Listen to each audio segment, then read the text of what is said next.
Okay, hopefully it's coming back on. Fingers crossed. Okay, everything should be back up now. Ah! Alright. Just to address it. I will say, I have ordered a new computer, right? We have a new computer on the way. And I have changed internet providers, right? That is, the process has begun. Hopefully, by changing absolutely everything, we will stop disconnecting, right? Now, I can't promise that, but when everything's here, when everything's set up, when everything's installed, fingers crossed, we won't have random DCs again. I really hope, because it is very annoying. It is so unbelievably annoying that the internet just... and is gone.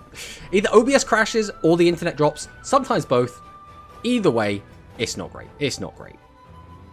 Right, let's try and catch up with chat. Yes, you're damn right. It's based off the next anime arc, so I'm guessing we're getting some AU character stuff as well, like Idol Megami. Alternate universe. Oh.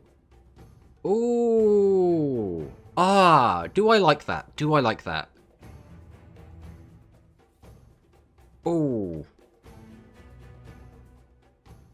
Part of me doesn't like alternate universe stuff because it's not... it feels like it's not canon, right? It feels like it's not interesting in terms of, like, this is like a side fun thing we're doing. But part of me also think it'd be really cool. Thank you for the follow. Can't relate. Welcome, welcome. I want Alina to be Arkina. Is Arkina... Arkina's the main character, right? I think we call him Arki, usually. I'm trying to think now. I'm pretty sure Arkina's the main character. We're just... one moment, guys. We're just gonna... Arkina. No, not Arkinator. That's not what we want. Vanguard. Yeah, okay, okay. It is the main character. I'm really bad with names. You've probably noticed this if you've watched any of the streams, but yeah. Oh, we back. Tomato stream died. It's a common occurrence, unfortunately. Now shows off the new Varga and Mythstick easy plot done. Ooh. Yeah, I really like Now as well. I think Now is one of my favorite characters from the current series. I'm a bit sad that Now keeps getting, like, the short end of the stick as well. Obviously, Now wants to be a pro, but then Arkina's just, like, main character. Lamau, I'm actually better, right? My internet dropped last night during my KC rank up to level 19. No, that's not great. Arkina is, yeah. Ryziel that nullifies triggers. I just hate she became a damsel in distress. I mean, she was briefly, right? But she was also taken over by, God, I can't remember the name of the baddie. But, like, when she was, like, mind-controlled or whatever, that was fine. And Now is a pro now, so her plot is sadly to be Akina's love interest. Yeah, that's a bit sad. Because the other thing is, her deck is really cool. Like, I know a lot of people don't like her deck because of, like, how it performs and how, like, strong it is. But, like, it's still really cool. Siblet. Sibilt. I prefer Siblet, but, yeah, Sibilt. Sibilt. We kind of got derailed talking about Vanguard. I can't remember what we were actually... talking about. We talked about the meta. We talked about stuff that could come out. Varga is cooler Overlord. I don't care. Yes. I think I agree. Overlord... I don't dislike Overlord, right? But he's never been my favorite boss unit. I like the way that he, like, plays, right? I like the whole, like, attack rearguard, attack rearguard stand, attack rearguard stand, attack vanguard. I think that's a cool, like, thing you can do. But I think I just really like multi-attacks. I think just attacking a crap ton of times in a single turn is really fun. That's the reason I always liked Nova Grapplers, especially, like, some specific iterations, and Spike Brothers as well, was because you could just go, like, attack, attack, attack, attack, attack, attack, attack, attack. And you just sat there with, like, so many attacks just popping off. It was always so much fun. That's one of the reasons I actually quite liked the V series as well, is because you could get the acceleration gifts, I think they were called. I think that's what they were called. Where you could, like, just get extra front row, like, zones to put your guys. I was like, that's just great. More attacks for me. I love Overlord, but I also love how he symbolizes Kai. See, all right, my biggest issue that I've always had with Cardfight Vanguard, especially the original series, I don't really like Kai. I think the only time I really vibed with Kai was when he was playing Link Joker. I think Link Joker Kai was cool. I actually despised the Royal Paladin Kai. I thought that was the worst Kai. I was like, bro, stop playing Royal Paladins. What are we doing? You're not main character material. You've got to stop this. Go back and play. I also, to be fair, I did actually like Thingy Kai. What was he playing? Not Tachikaze. What was the Narukami? I think is it Narukami? The Lightning Dragons. I liked those ones. Imaginary Gifts. My favorite clan's Link Joker. I really like Link Joker as well. I don't like Glendios. I really like not Glendios Link Joker. What, Tomato Bro? Fisherman Seeker Kai was great. What do you mean? Yeah. The thing is, I like every other like main character, right? I like Aichi. I like God, what are the names? Kamui. I like, or as the English says, Kamui. What was it Mitsuko? What was the name of the Oracle Think Tank player? Why is my brain not working? I can like see her in my head. In my head right now, I have her doing the whole like bind card from hand. I cannot remember what her name is. Misaki, that's it, Misaki. Bro had a freaking descendant. Kai had no reason to become reversed. Don't worry about that. I'm a Messiah fanboy. I think Messiah's pretty cool. And my favorite Vanguard deck is Brawler. Brawlers are really fun. Brawlers are genuinely really fun. I was not originally a big Brawler fan, but I got really, really into them. Kamui is the real GOAT of Vanguard. I think Kamui goes from, like, really annoying to, like, really endearing. Like, he just kind of keeps flopping between the two as you go through. But I think the issue Kamui has is he's never really cool. And he's never really... He's kind of, a lot of the time, like, either just arrogant or, like, comic relief is kind of what he gets relegated to. Metal Dinosaurs did not get enough representation in the series as a whole, and it really should have. Yes. I mean, I agree, right? Like, Tachikaze is such a cool deck, and it's such a shame that it didn't. It even got left out in Cardfight Vanguard Zero, which is, like, just really, really disappointing. Yeah, this is the deck we were looking at earlier. I guess we'll hop into this next, which is just some of the new Cardfight, literally being poisoned right now with Cardfight Vanguard talk. Alright. New Rush OCG cards. Cosmic Sucker. Great name, by the way. I don't know who came up with this, but Cosmic Sucker. Level 4 Light Galaxy Effect Monster, 1000, 1000. If your life points are lower than your opponent's, you gain 300 life points. Neat. If you have not drawn a card during this main phase, you can draw one card. Very, very good effect. If the total original levels of face-up monsters on your opponent's field is 30 or more, then you can gain 3000 life points. That's never happening. That's gonna happen 1 in every 100 games, right? Now, there are decks that will get out 30 levels. There are no decks that will consistently get out 30 levels, right? Cosmic Sucker was used in the Go Rush finale. Yeah, there we go. I mean, the art's pretty cool, right? It's a little bit basic for a Galaxy card, but it's still pretty cool. But yeah, I don't know. This card will see play entirely because of this draw, right? Because of this draw effect, this card will see play. Hello, Micro. Welcome on in. Where's Diskarma? Diskarma's never coming out. Diskarma is never, ever coming in. I'm sorry. Then we have Duo Dol the Adorable Star. So this is the fusion monster using the 2 cards that we actually already have in Duel Links, funnily enough. So level 6 Light Psychic Fusion Effect Monster. Attack 2000, defense 2000. You can contact fusion this card. So notably, Ordol can summon out another Ordol. So you just have everything you need. Choose up to 4 cards in your opponent's graveyard, shuffle them into the deck, then you can choose 1 level 3 or 4 monster in your graveyard and special summon it to your field. For the rest of this turn, you cannot activate the effect. So, it's an extender that messes with your opponent's graveyard? Yeah.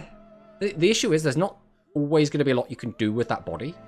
So it's going to kind of depend what bodies you have in the graveyard. Diskarma isn't real. Is Diskarma too broken? No. So the Diskarma is in a weird spot where it's not inherently busted, but it would be strong.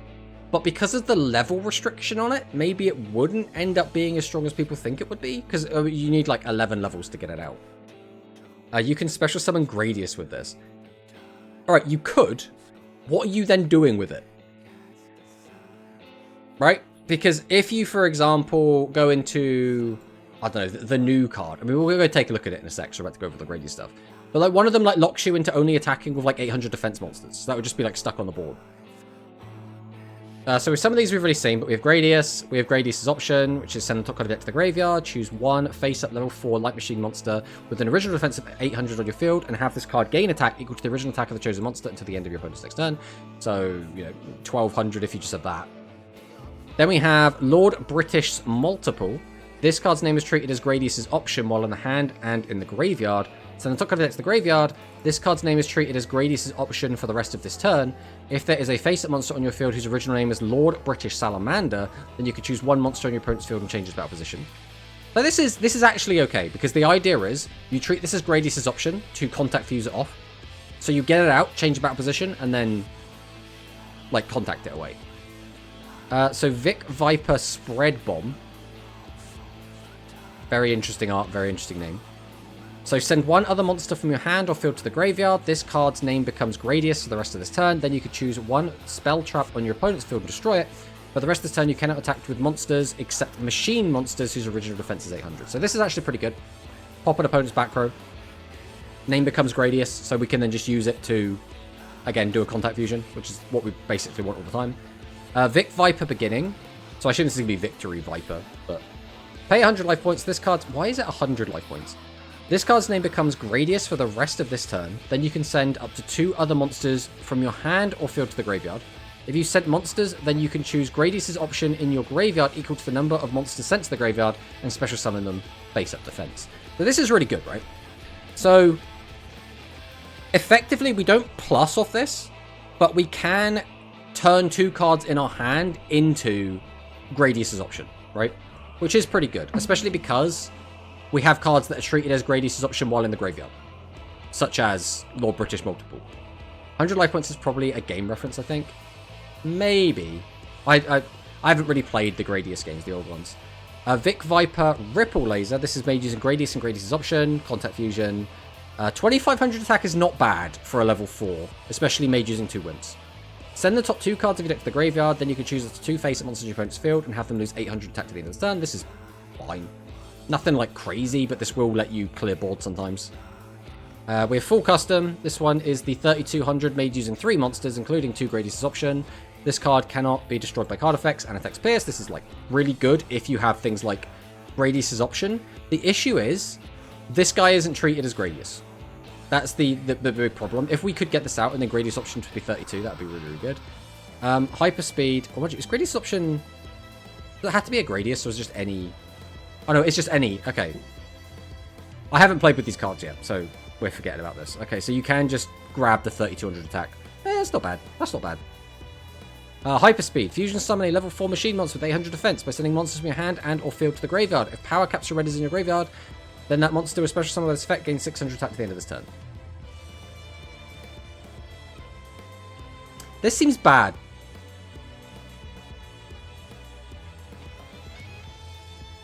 What's the benefit of this? You could fuse monsters that have been flipped down with like a Shady or something. We can't fuse with Graveyard. Our guys are going to be contact fusioned anyway. We don't really care about 600 attack. I think this is only like if you're going to get your guys flipped down. Power meter. Place 1 face-up monster on your field to the bottom of the owner's deck. Choose 1 light machine monster with 800 defense in your graveyard. Add it to the hand. A power capture red is in the graveyard. You can fusion summon A level 4 light machine monster with 800 defense plus any monster in your hand or field to the graveyard. Again, this like fusing from hand or field is like very air. Alright, Power Capsule Blue. If there is a face-up radius on your field, choose up to 3 face-up monsters on your opponent's field as total levels 8 or less and destroy them. Again, kind of restrictive. But for the rest of this turn, you cannot attack monsters except machine monsters with an original defense of 800. Excavate the top 4 cards of your deck and reveal them. Choose up to 1 Gradius and 1 light machine effect monster with 800 defense. Among them, add them to your hand. So this is okay if it works. The issue that I have with cards like this is if you miss, it's just really bad. Like, if you just flip over 4 cards, you don't have a Gradius or a light machine effect monster. It's just like, well, you threw a card in the bin for no reason, right? Reborn Pattern.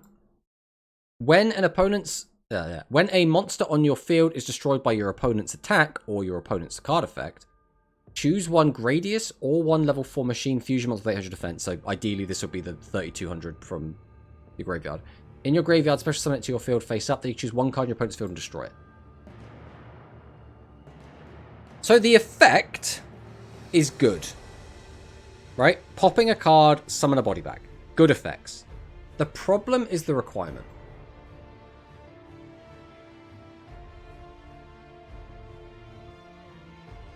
The issue is, there are a lot of cards that will be able to destroy this before the battle phase.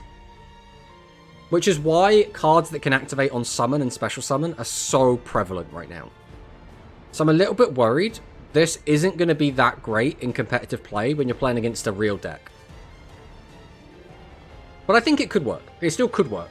But I think it's going to be unreliable.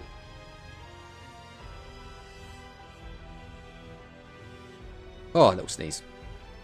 So this art's pretty cool. On Super Time Space Fighter Lord British or Lord British Salamander. So send the top card of your deck to the graveyard. This card's name is treated as Gradius for the rest of this turn. Then you can choose 1 Gradius option in your graveyard. Special summon to your field face up. So this is great, right? So we're just getting rid of the card from the top of our deck. So we're not minusing at all. It becomes Gradius, which is great. We want more cards that become Gradius. And we get a Gradius' option from the graveyard, which again, doesn't have to be Gradius' option. It can be one of the cards that's treated as Gradius' option while in the graveyard. So it's just a 3+1. For the rest of this turn, you cannot attack monsters except machine monsters whose original defense is 800, which is fine. So this, on its own, is a 1-card... this guy. It's a 1-card Victory Viper Ripple Laser, which, like, on its own is fine. But also, you get... I mean, who is it? It's this one, right? You can get Lord British Multiple from the graveyard as well, because this is treated as Gradius option while on the hand or graveyard. Then you can use its effect to be treated as Gradius option for the rest of this turn. And then if you have the Salamander, you can choose a monster you put to change battle position. So if your opponent has defense monsters, you flip them up. Then you can make one of them, or, you know, if your opponent has 2 face-up monsters at that point, you can make them both lose 800, which is just fine. Like, in my mind, Lord British Salamander is just good. Oh, shouldn't have done that. Absolutely grabbed the wrong thing there. I think it's good.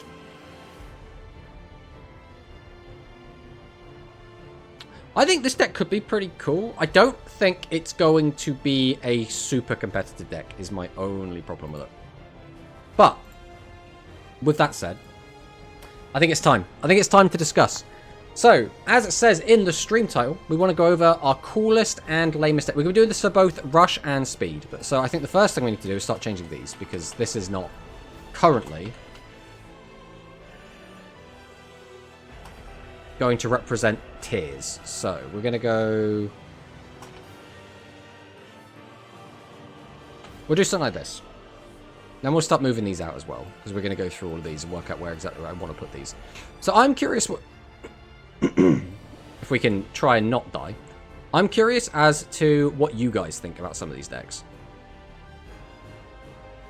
So the first one I want to talk about is going to be Joint Tech. Joint Tech is in a really weird spot because, as we all know, as soon as a deck becomes a meta deck and it's like a tier 1 deck, it suddenly loses cool points, right? I think that's true of everyone kind of agrees with this.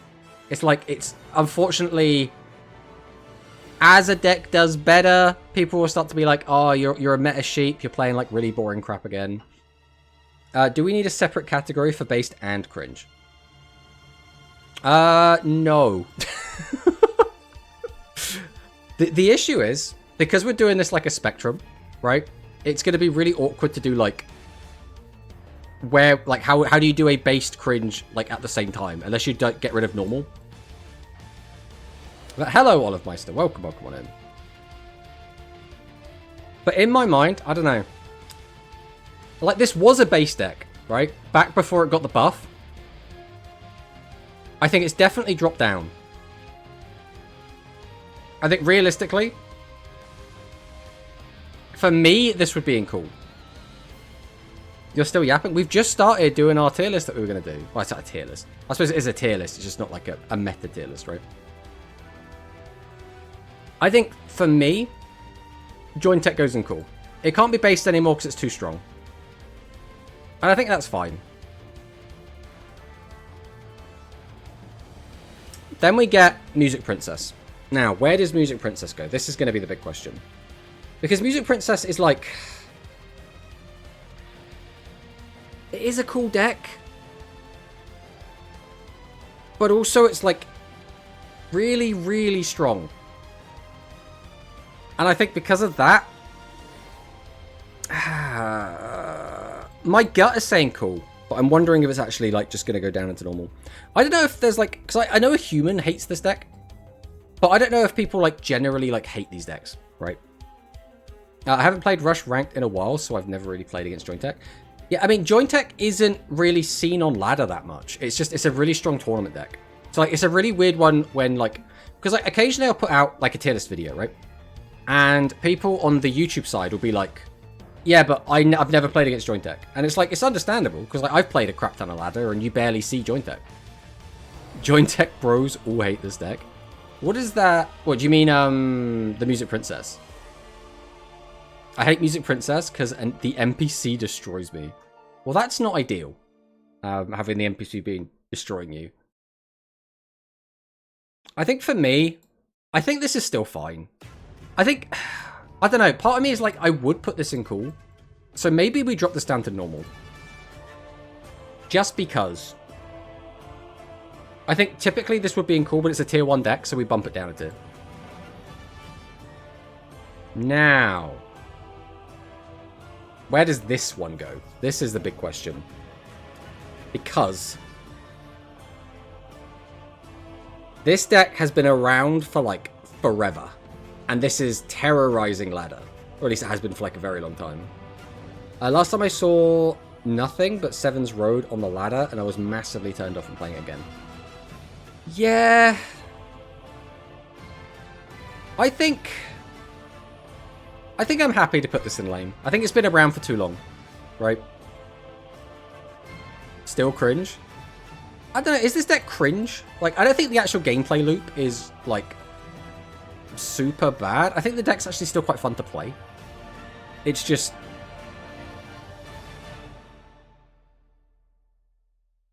I don't know. I don't know if I'd have it all the way in cringe. Right, this is starting here. This is...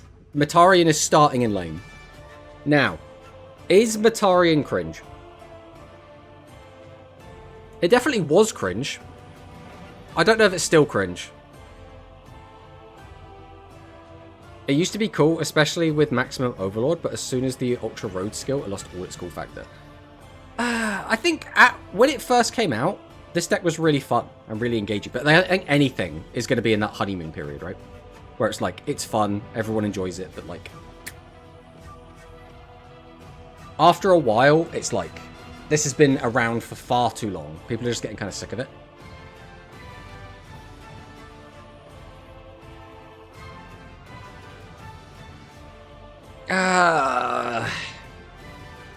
Light Galaxy used to be really cool, but again, it kind of outstayed its welcome, and now I don't...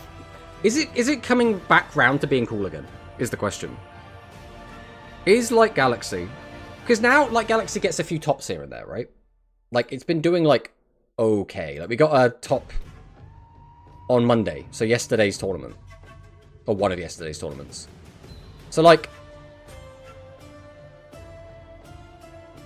It's starting to do stuff again. But I don't even... I don't know. I don't think I could say it's much better than normal, to be honest. I think Miss Mutton's got to be a cool deck. I mean, is Miss Mutton based? That's the question. Is Miss Mutton based? Because Miss Mutton is a really fun deck. Whenever it wins a tournament, for the most part, everyone's quite happy with it as well.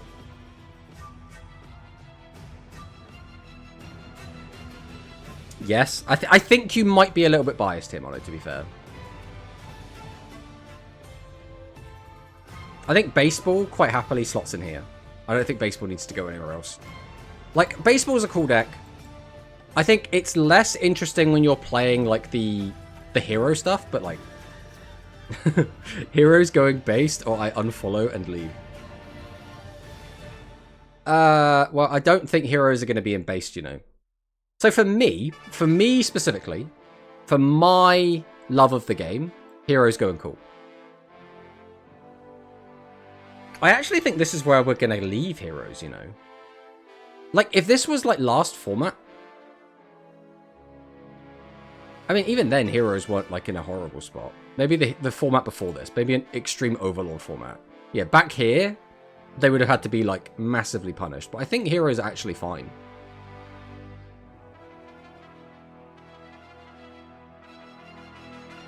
Maybe we'll change this to fine instead of... I think heroes are cool. I think heroes are a cool deck. I never played Miss Mutton, but I respect the deck. Yeah, the deck's cool. It's like, it's an OTK deck that plays on a completely different axis. The only problem with this is it can be very annoying to play against it. Because it plays through Shady, and for the most part, everyone's playing Shady as they're like, I don't want to die. And this deck says, I don't care about that. I'm just going to kill you anyway. Alright, Cyber Dragon. I don't think Cyber Dragon's going in based. Is Cyber Dragon going in cool? The issue is, Cyber Dragon, again, is everywhere on the ladder. And I think the more you see a deck on the ladder, the less cool it is. So I'm actually tempted to bump Cyber Dragon down to fine. Because the deck, like, when you actually play it yourself, the deck is fine. Like, if Cyber Dragon was to, like, win a tournament, it would be really hype, but... I don't think we put it much higher than that. Ooh. Rebels is a really cool deck. I think I like Rebels in based, you know. I really think Rebels is a really fun deck. And I think people, again, really want Rebels to do well. So I think it does make sense to put it in based. Then we get Red Boot. I think Red Boot immediately goes into lame. I don't think Red Boot is, like, super cringe, but, like, the deck does one thing. It just tries to OTK your opponent immediately. It does it by burning as well, which is not, like, a super engaging game plan. I don't know. I don't really like it, personally. It's cringe because burn. So, alright, I agree to an extent. But this isn't going to, like, turtle and try and burn you out of the game. It's going to try and OTK you all at once, which I think is substantially better than just burning you to death. Now, if this deck evolved in such a way where you tried not to go to the battle phase, and you just burn, then I would have this in cringe. But I think for me, this kind of goes in lame at the moment. Alright, now we get the big one. So this is a Floodgate. Now, we don't like Floodgates. But this Floodgate does sort of beat the two best decks in the format. So, does that make it cooler than that or not? Part of me is like, we leave it in fine. I think for me, because it beats the two best decks, I would have this in cool. But because it's a Floodgate, it loses a point and goes down to fine. I think that's where I am with it. Floodgates are always cringe. So we were talking about this at the start of the stream, Shui, but like for me, I think Floodgates are pretty much always cringe. But if the Floodgates beat the best decks and don't beat a lot of the other decks, I think it's fine. Because then it becomes like, I'm going to absolutely try and stomp on like the best decks in the format, but I'm going to get beaten by everything else. It's like the definition of rogue, right? Red Boot lame? Yeah, Red Boot is just a lame deck. I'm sorry to break it to you, but it is a really lame deck.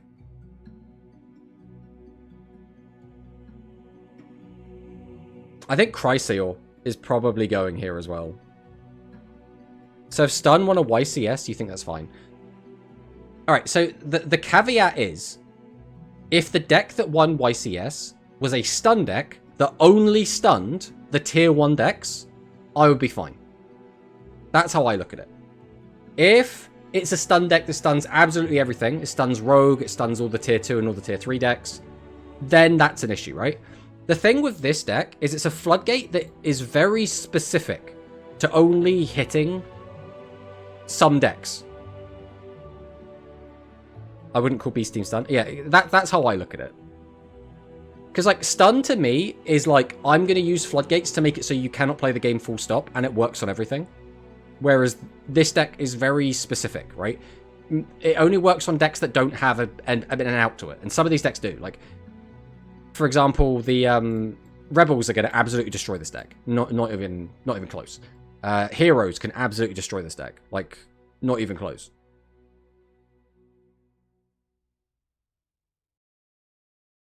Beasting can be destroyed by a lot of decks like 7s. Yeah, exactly. There are a lot of decks that can beat this. It's just, it's specifically really good into Music Princess and Joint Tech, which are the 2 best decks of the format. Then we have the Warrior Pile deck. Now, I think this deck's still kind of new. I think for me, it would go in based, but again, it's Floodgates, so it's going to get down a tier again. Because again, this is a deck that theoretically is really good into the 2 best decks, but not very good into everything else, and is still a Floodgate deck, right? So for me, I think this is going to go in cool. Because again, by the same logic, I would put this in based, but it's Floodgate, so it gets Doctor Point. That's how we're looking at it. So then we start getting into like some of these other decks, right? And again, these are like non-meta decks. So take that as it is. I think a lot of these are going to go a lot higher, right? Because, again, they're not meta. Just by being not meta, they gain extra, like, cool points, right? So I think Psychic goes up here. I don't know. How do people think Psychic Fusion is at the moment? Now, obviously, it's not a very strong deck, and that in itself makes it a lot cooler. But is the, like, lingering PTSD from Psychic format, does that make you dislike this deck?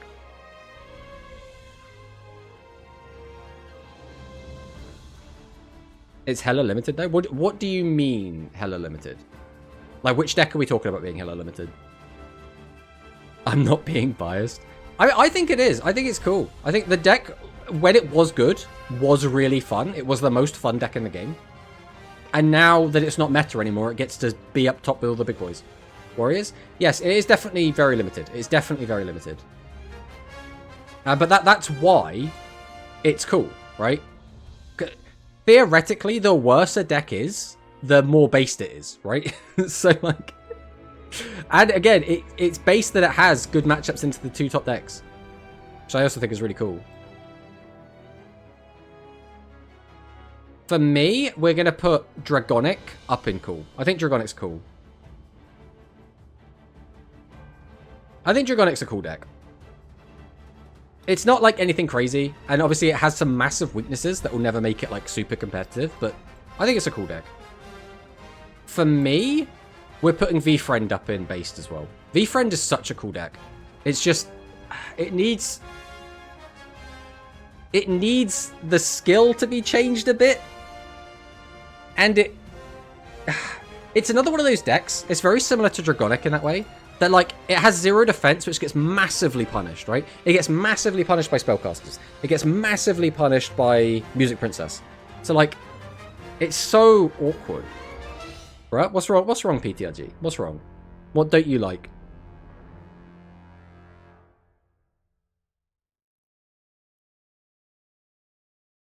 Because when you just drop a bruh, it's like, I don't know what we're referring to. V-Friend? What, you don't like V-Friend? What's wrong with V-Friend? The deck is, like, not remotely competitive. You've never heard of it? The deck is really fun. The issue is, again, this deck has the potential to be, like, a tier 1 deck. If you draw custom every game, right? If you draw custom, this deck goes so hard. Like, it can beat anything. The issue is, you don't draw custom. So it's not very good, unfortunately. Right, Worm Max. For me, the Worm Maximum is the coolest maximum out of all the ones we have access to. Except maybe Dynamix. Except Dynamix is just, it's so bad, it's not even cool, unfortunately. Basically, Miss Mutton 2.0. Miss Mutton is an actual competitive deck, though. This deck has won tournaments. This deck has come second place in a bunch. Exodia would be tier 0 if it could just draw custom. Exactly. Exactly. Right? Except this deck is also... It does more than just have 5 cards in hand, win game, right? It has combos. It has loops it can perform. You can pop your opponent's entire board and then just smack them in the face for way over 6,000 damage. But you need to draw the right hand. If you don't draw the right hand, you're not going to be doing much. Pyro. Pyro for me, instantly based. Pyro is so good. It's such a fun deck. This deck is like... It is a shame. It is such a criminal offense that this deck is not more powerful than it is. Because this deck is so cool. I think just the artwork of Chemicalized Salamander alone makes this one of the coolest decks in the game. Like, actually incredible. The way the deck plays as well feels so good. It's just that you can't beat set 3 in any way that means anything. And because of that, the deck is always going to be bad. But if we could just get away to beat set 3, this deck would be so amazingly strong as well as being based. Alright, then we get Dragius. Do I think Dragius is lame? Kinda. The issue is, I like the dragons themselves. I like Dragius. I like Metagius. I don't really like Miragius, if I'm being honest. The reason I think this deck is lame is the skill. If it wasn't for the skill, I would like this deck. But because of the skill, I don't like it at all. I think that's all it comes down to. It needs a monster that can pierce at least. Yeah, exactly. Dragius is cringe because it's Dragius. I think Dragius on its own is fine. Like, early Rush, Dragius was, like, overpowered as shit, right? There was nothing that came close. But, like, in more modern Rush now, like, Dragius is fine.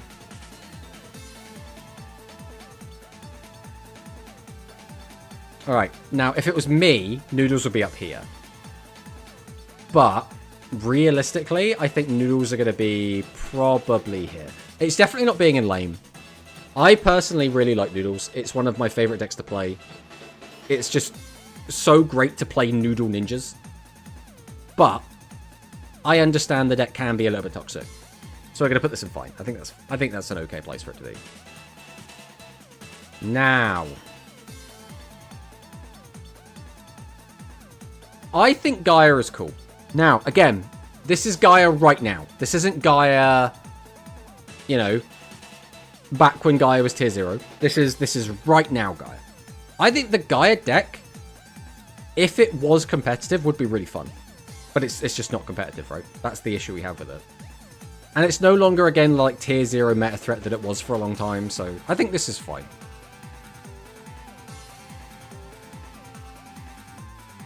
For me, Worm Fusion, definitely based.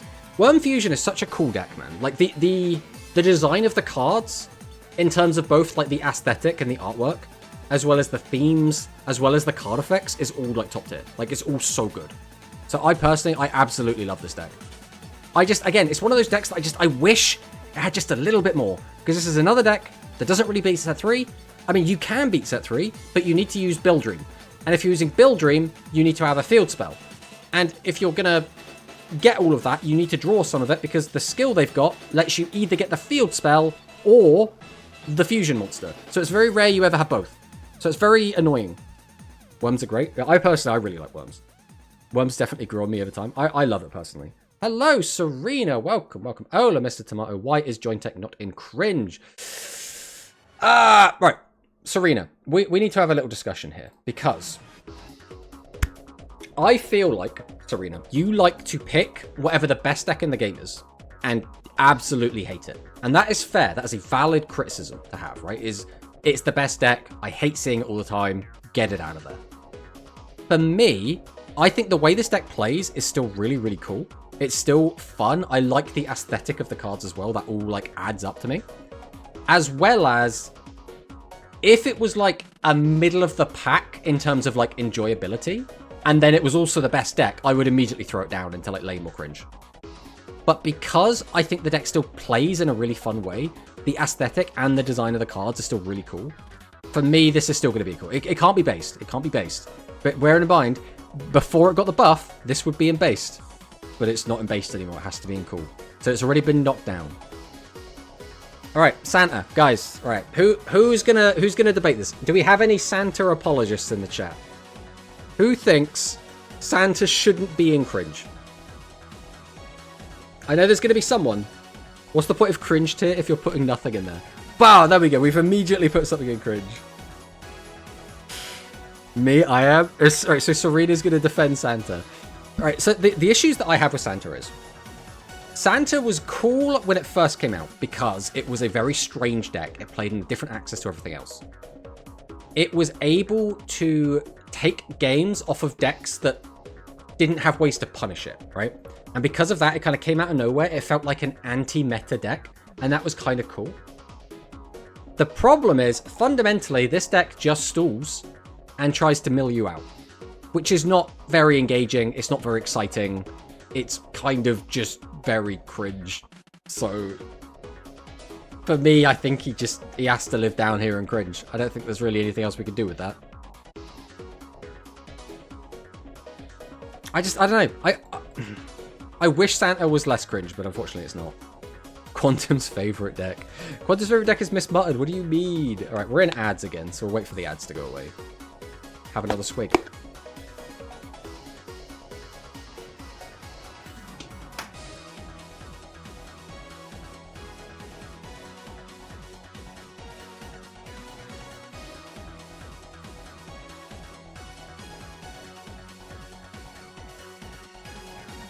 Welcome back from the adverts. Anyone that was hit with the ads? So, Dark Galaxy. Is Dark Galaxy based? I really like Dark Galaxy. I think a lot of people really like Dark Galaxy. Right? I think it's a really cool deck when it gets to do its game plan. Is it based, though? Is it based or is it cool? Is it based or is it cool? I think for me, I'm leaning based, but I don't know if you guys have like a massively different opinion on that. Yes, Dark Galaxy, there we go. I think Dark Galaxy Fusion is based, Tier Thing Builder's lame. I mean, that is where we have Tier Thing right now. Tier Thing's down here in lame. We are on the same page. Okay, I'm quite happy with that. I'm quite happy with that then. Because that also means we can have this look quite nice, because I was planning to put this here.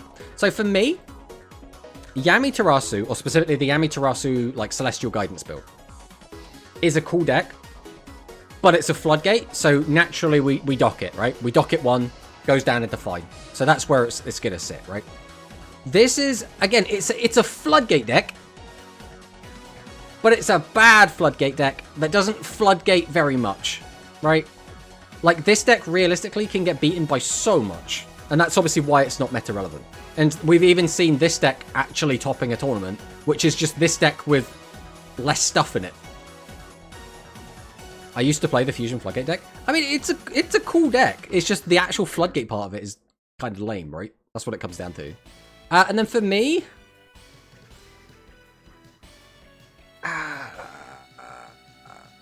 it's definitely one of these two. This is not going in cool. I think fine. I don't dislike Yggdrago. I do not dislike it. Maximum decks are always in a weird spot for me, where they're either like really annoying to play against, or they're just kind of free, or they're so overwhelmingly dominant you can't do anything about it. I almost beat Cosmo, but I misplayed in the tourney. Well, I mean, Cosmo's a really good player, so the fact that you almost beat him is still really, really good. I think this is fine, right? So, all right, I'll ask you guys, is there anything here that is obviously, like, so far in the wrong place? I think we're at least going to have a couple people are like, yeah, Join Tech shouldn't be here. But personally, I still think Join Tech's a cool deck.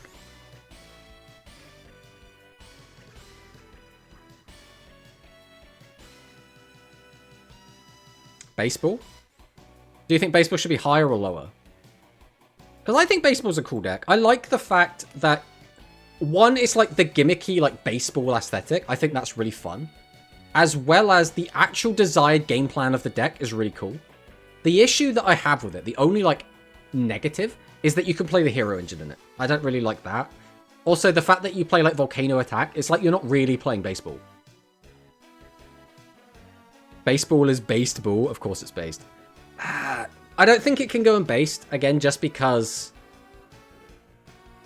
it's like the baseball deck isn't really baseball, right? It has the skill with baseball in the name. You play a handful of baseball themed cards, but usually the cards you use to win the game is Elemental Circulation, Elemental Hero Burst Dinatrix, Dragonic Pressure, Secret Order, and Volcano Attack Dragon. None of which are volcano cards, none of which are baseball cards.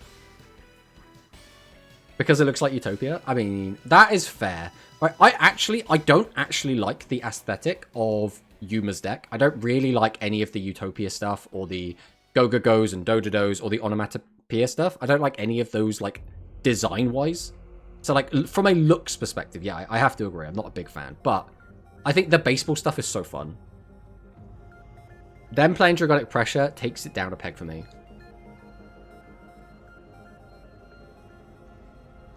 You know? I think that's fair. I think that is fair.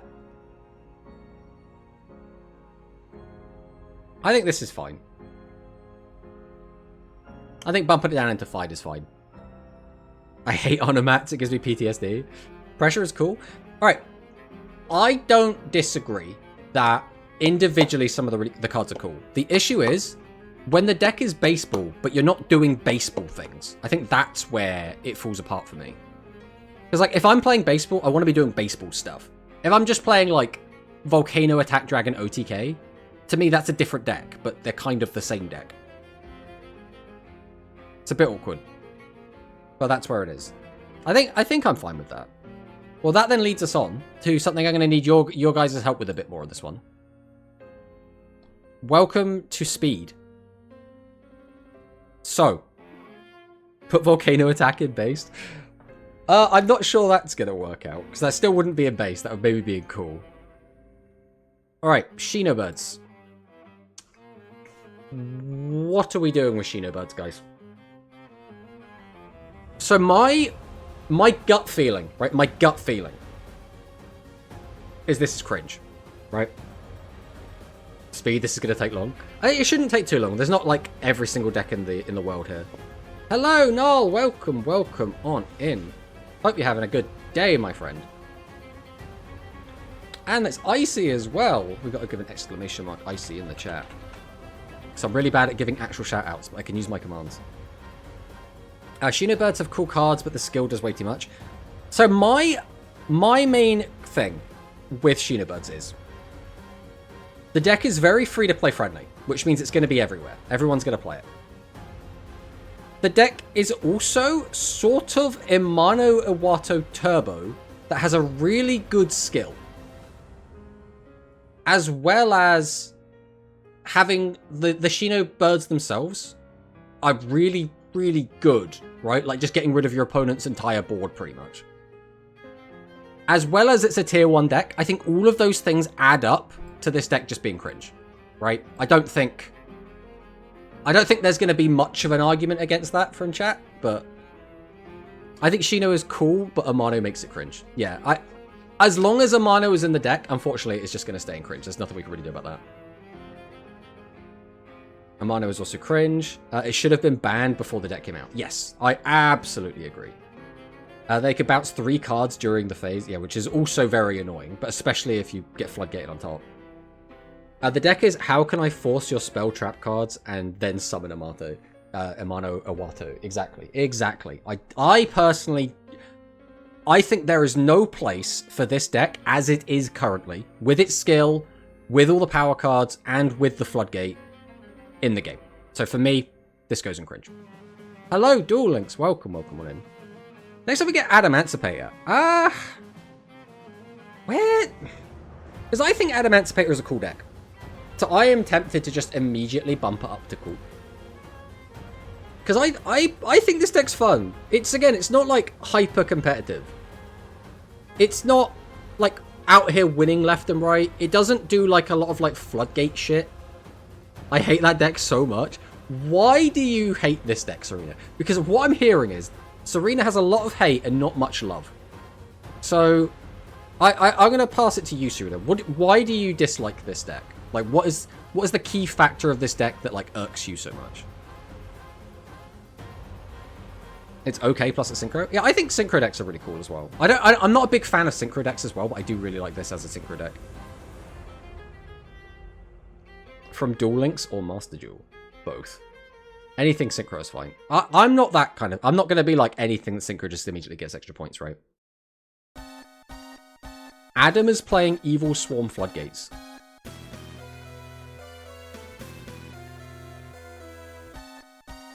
Okay. Okay.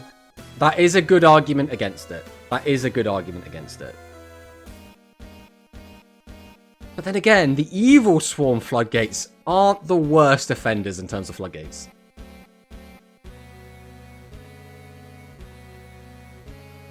Anytime I face them, they're on Rescue Rabbit skill, and they just make an option. Or Otheon. Not every list is playing it.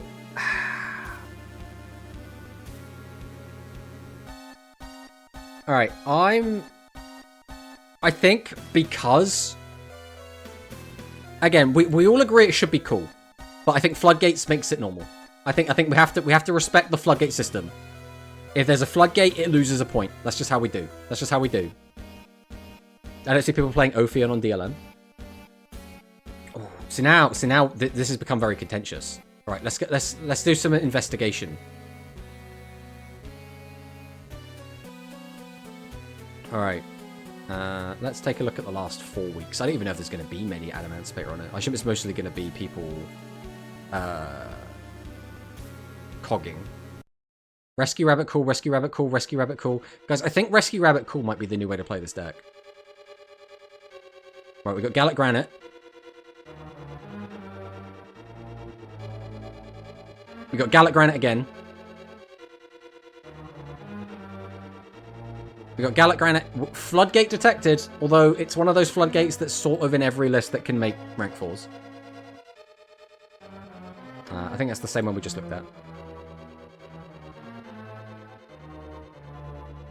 Gallic Granite again. Gallic Granite. It just seems like it's just Gallic Granite. Gallic Granite. And Gallic Granite. Okay. It is an option to be played in it, but I think because all the lists that have been topping or, like, have performed well, quote-unquote, in the last month aren't on Floodgates, we're going to bump this up. I think that's fair. I think that's fair. None on DLM when I checked, but Payap used it in his list. Just type Ophion. Oh, that's a good point, actually. Can we type Ophion just, like, in here? Is there no Ophion decks at all, or have I spelt this wrong or something? I'm pretty sure that's correct. So just no one's playing Ophion at all in the last 4 weeks in any decks. I like Rescue Rabbit, especially with the new football alt art. It's so cool. Yeah, I do as well. I mean, I might be biased because I quite like football, but... Alright. Next deck. BES. Now. Type it in the top right. Where is top right? Gem limit, money limit. Oh, you mean up here? Is that going to help? I want Greg's. I mean, you're entitled to Greg's. Next to login. Is this going to show what decks it's in, though? It's being played and invoked, apparently. I have no stance on BES. I just think it's boring and the deck sucks. I mean, that's kind of a stance. Lame because it's a boring playstyle? My gut feeling with this deck was actually cool. And the reason why is because the deck just, like, one, it's like effectively spaceships, and spaceships are kind of cool. As well as, you just kind of make a board of big guys. And I think that in itself is very simplistic, but very cool. That's my interpretation of it. I miss the old meta, Speedroid, Shadow, Chimera, Utopia. See, I miss the old meta. That was Salads, Resonators. God, what were the other big decks in that format? I think Shadow was around, but it was the not Winder Shadow. There was... Christ, what was the... Tri-Brigade was a deck? But I think only, like, Dwan was playing it. I forget what the other decks were in that format. But I like that format. That was my favourite format. It's cool because flying ships go pew-pew. I mean, that's how I look at it, personally. But I am a very simple man. It's unique. I hope Tomato puts Dark Magician in cringe. Oh, we'll see. It's coming up. It's poor man's Ryziel Detonator. I mean, that's fine, though, right? Is that inherently a bad thing? I mean, considering we've got some people saying it should be in lame and some people saying it should be in based, I think at the very least it's in cool or normal. Because I'm leaning towards cool for this deck. I do really like... I haven't played with the deck, but I've, like, labbed it out when we got the cards, and I was like, this looks like it would be pretty fun. But I think normal is fine. Right, we'll put this in normal for now, but I am leaning towards cool, personally. Now, this is a deck I have literally had zero experience with on Duel Links. I have not played against this deck at all. I have not seen this deck at all. I have not built this deck at all.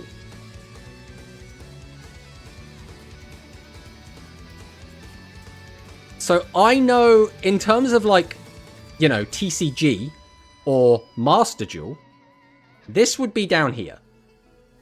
I don't know how it performs in Duel Links. Screw the flu, bird brains unite, get that cringe bird out of here. Cool. This is the most divisive one we've had so far, guys. Everyone is completely different tiers all over the place. It's my own personal Master Duel bias. No, what the heck. Flute is not nearly as bad as TCG or Master Duel. Okay.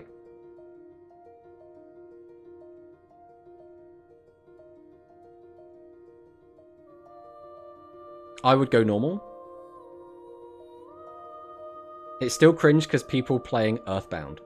Well, let's take a quick look. Let's take a quick cheeky peek and see what it's looking like at the moment. Let's take...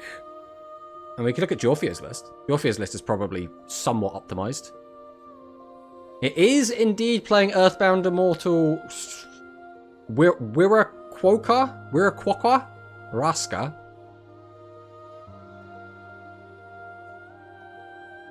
Can attack directly with its whole 100 attack. If this card is normal summon, target 1 to 3 cards you control, but not more cards than your opponent has in their hand. Shuffle them into the deck, then discard the same number of random cards from your opponent's hand as... Jesus. Then it gains attack. So it's hand ripping... I guess, does hand ripping matter? I'm trying to think how many decks are actually going to maintain a massive hand during their opponent's turn. Like, for the most part... Oh, yeah, if they go first. Ooh. Like, just ripping your opponent down to, like, 1, 2, or 3 cards for their turn is pretty cringe. That is pretty cringe. What else have we got in here? Because I already know what all of these do. That's fine, that's fine. That's fine. The rest of this isn't doing anything awful. It's just this guy. It's just Earthbound Immortal Wiraquoka. Doesn't affect Chimera. Well, there is that. Alright. I think we're going to have this in lane. I think, for me, this would go in normal, but ripping your opponent's hand on the first turn is very annoying. And I think in the same way that we hit floodgates, we have to hit the lameness. It's not going all the way down into cringe, which I'm sure some people really want. But I think lame is fair. Because this is the most divisive one we've had so far, guys. The most divisive. Alright. Live Twin. Or Evil Twin? I don't know what people are calling this deck these days. We got Flu before Blackwing support. Lame sounds fair. I mean, that's where I'm putting it. Now. Live Twin is... Everyone is, like, uniformly, like, yeah, this deck's lame. I'm actually inclined to agree. I am not a big fan of the Live Twin art. It's just not my vibe, like, at all. I also don't really like the playstyle of the deck. Like, to me, the playstyle of this deck is very... It's very, like, spinning plates and getting, like, small incremental advantages. You play kind of like a control deck, but it's a control deck that can often really struggle to, like, finish your opponent off. It's just kind of one of those annoying decks. In a lot of ways, it sort of reminds me of Altergeist, which is a really weird comparison, because Altergeist is obviously a very trap-heavy deck. But it just, when I play against it, I just get that feel of, like, oh, this is going to be annoying to get through. Tomato thinks VTuber is cringe. It's not the VTuber aspect so much as the actual specific art on the cards. I don't like the actual art on the cards, like the art style of it. I'm just not a big fan of at all. Maybe if they got new support, it would be cooler. I mean, maybe. But, like, it's not doing it any favors for me. I like the art, but the deck is just cringe. I think just a linear combo and try to win with techs. That's just lame. Yeah, that's kind of how I feel. I watched somebody red light, green light for 30 minutes to end on a mediocre board.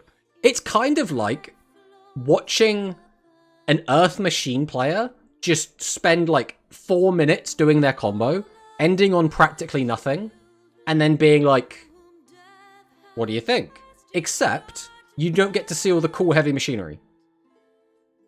Now, I don't think Earth Machine is on this list, but if it was, for me, it would be going in cool or based. Regardless of how lame the strategy is, I am a big fan of big heavy machinery. You'll probably hate killer tunes then.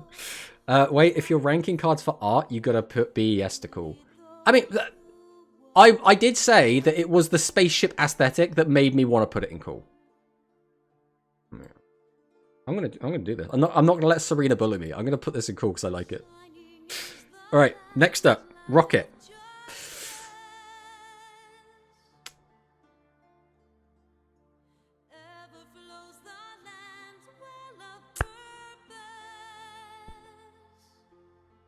I really like this deck.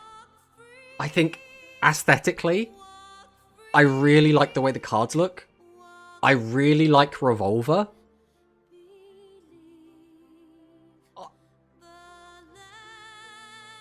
Based. Varus is based. Rocket is cool, but Silver Rocket is a mega cringe. Alright.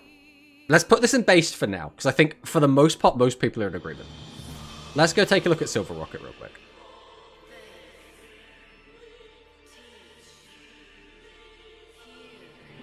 Hey, look, it's Bisbot.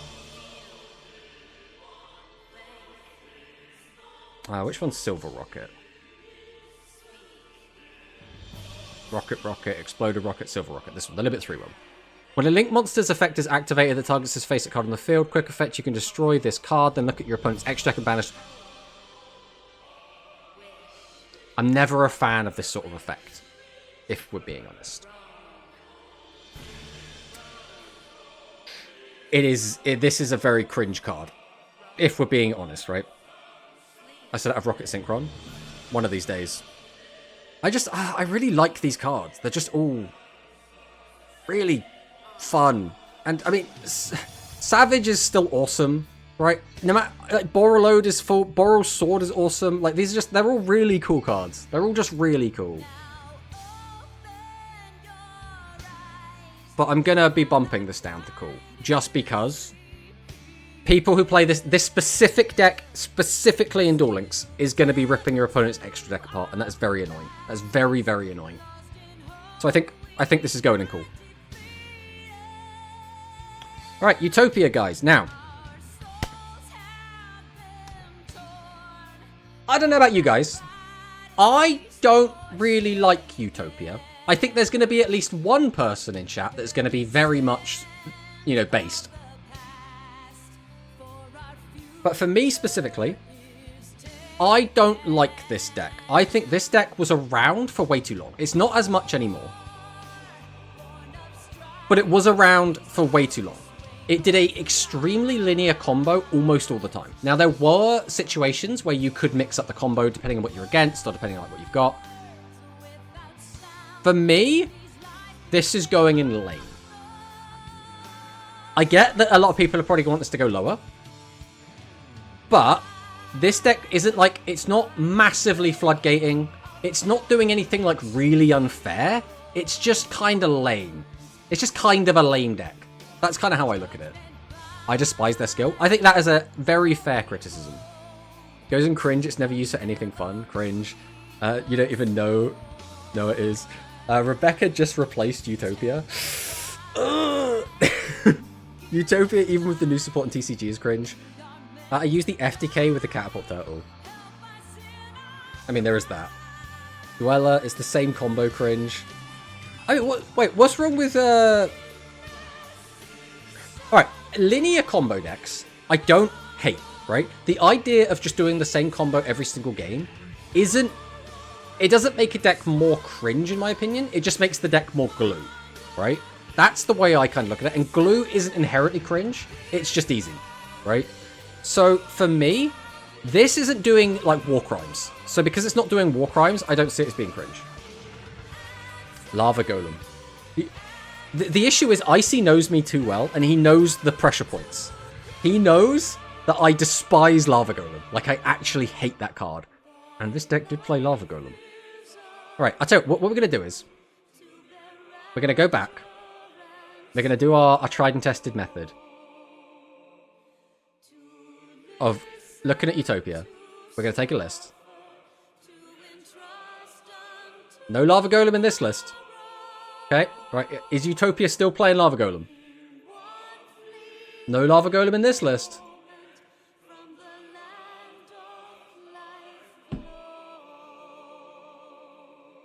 We couldn't even get through 4. We couldn't get through 4 lists without finding Lava Golem.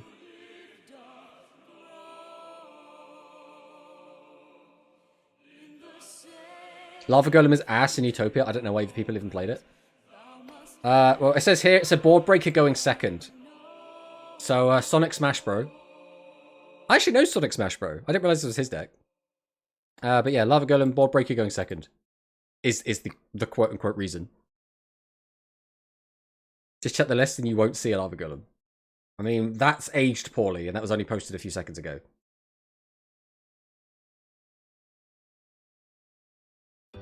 Alright, it's better than Sheena Birds. It's definitely better than Sheena Birds. It has to be better than Sheena Birds. Alright. Eldritch. Now.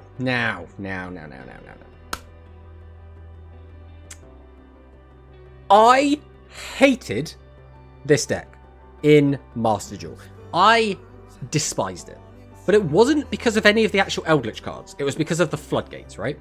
You play against this deck, especially like Master Duel release, it was like skill drain, and now I'm going to flip over Imperial Order, and now monster effects and spells don't work. So now the only thing that works is traps, and it's like, great.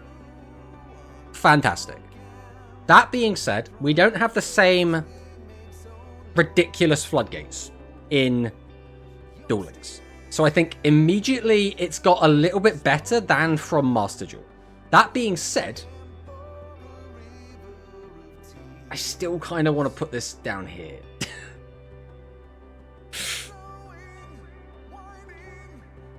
The Goon Lord himself. Right, so we got a based, a cool. Eldritch isn't stun here, so it's cool. Okay, so we've got 2 cools and a based. We've got a lame. Lame because of the skill. Lame because it's using mainly floodgates. Searching for Sphere Mode or Kaiju. Again, I don't mind searching for a Kaiju. I do mind searching for Sphere Mode. Sphere Mode is also just cringe. Some people Puppet Lock. I mean, some people Puppet Lock.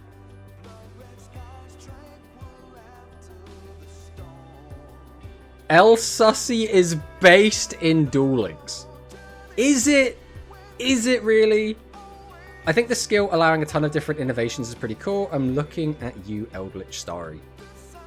Make it cringe for Puppet Lock. Let's do our standard, right? Let's go and take a quick gander at what people are doing with this deck right now.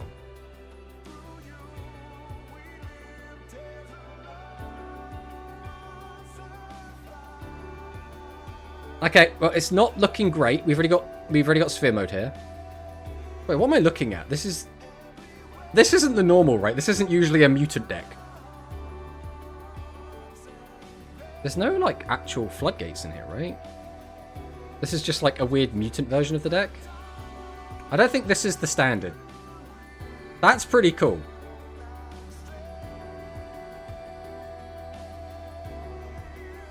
That's pretty cringe. What are you doing here, Power Sink Stone? Magic Deflector is... I don't hate Magic Deflector, but, like, it's still annoying that it affects quick play. I think that's the annoying part of it.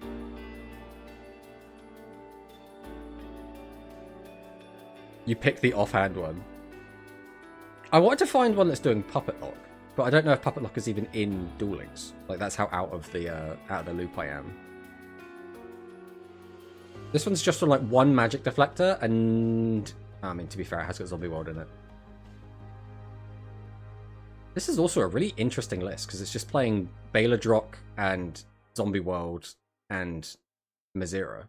I suppose it's also playing Banshee as well. It's got this like, nice little zombie package, which is quite interesting.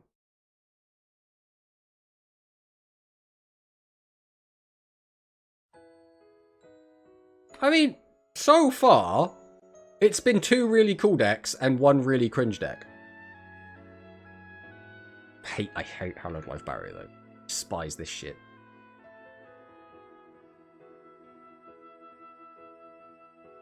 Hi, Tomato Hive returned. Hello, Victor. The Baller. Puppet Lock is newly discovered degen. Hollow cringe for real. Yeah, that's how I feel as well. Right. What are we doing with this deck, though? I feel like a lot of these decks are playing a lot of cringe stuff. I think I'm putting it in lame. I think we're leaving it in lame. I don't think it's like, it's not super cringe. For sure. Because like as we've seen, there are some really cool things you can do with this deck, but it is still polluted with the fact there is also cringe stuff you can do with the deck. And I think this is a fair placement, because depending on who you are and the way you build the deck, it could be like a really cool deck, or it could be super cringe. So I think it's got to be normal or lame. And I'm leaning more towards lame, because I think more people are going to build this in lame ways than they're going to build it in really cool ways. 10 different viable lineups because of other decks having continuous traps. I play it with Altergeist. I mean, I also don't like Altergeist, so...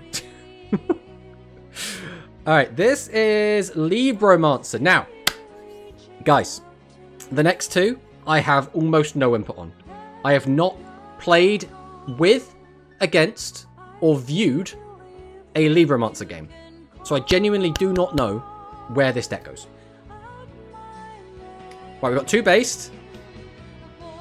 Based. Everyone's saying based. Is Libromancer's a base deck? I've never played versus Libro. How have you never played against Libro Dwan? That seems insane to me. Starving Venom, Xyz Dragon, welcome back. It's been a long time, my friend. Both Libro and Valance are based. Well, we'll get there. We'll get there. Luke Tyler likes it, so it's at bare minimum cool. I mean, Luke Tyler is a pretty cool guy. I've never played against it either, because the deck sucks, so people don't play it. I mean, that's fair. That is fair. Libro and Valance are cool. So, I don't really know what Libromancer does. Apparently, it's got a decent amount of, like, people playing it. Oh, Luke Tyler. And Icy Gamer. Let's look at these two.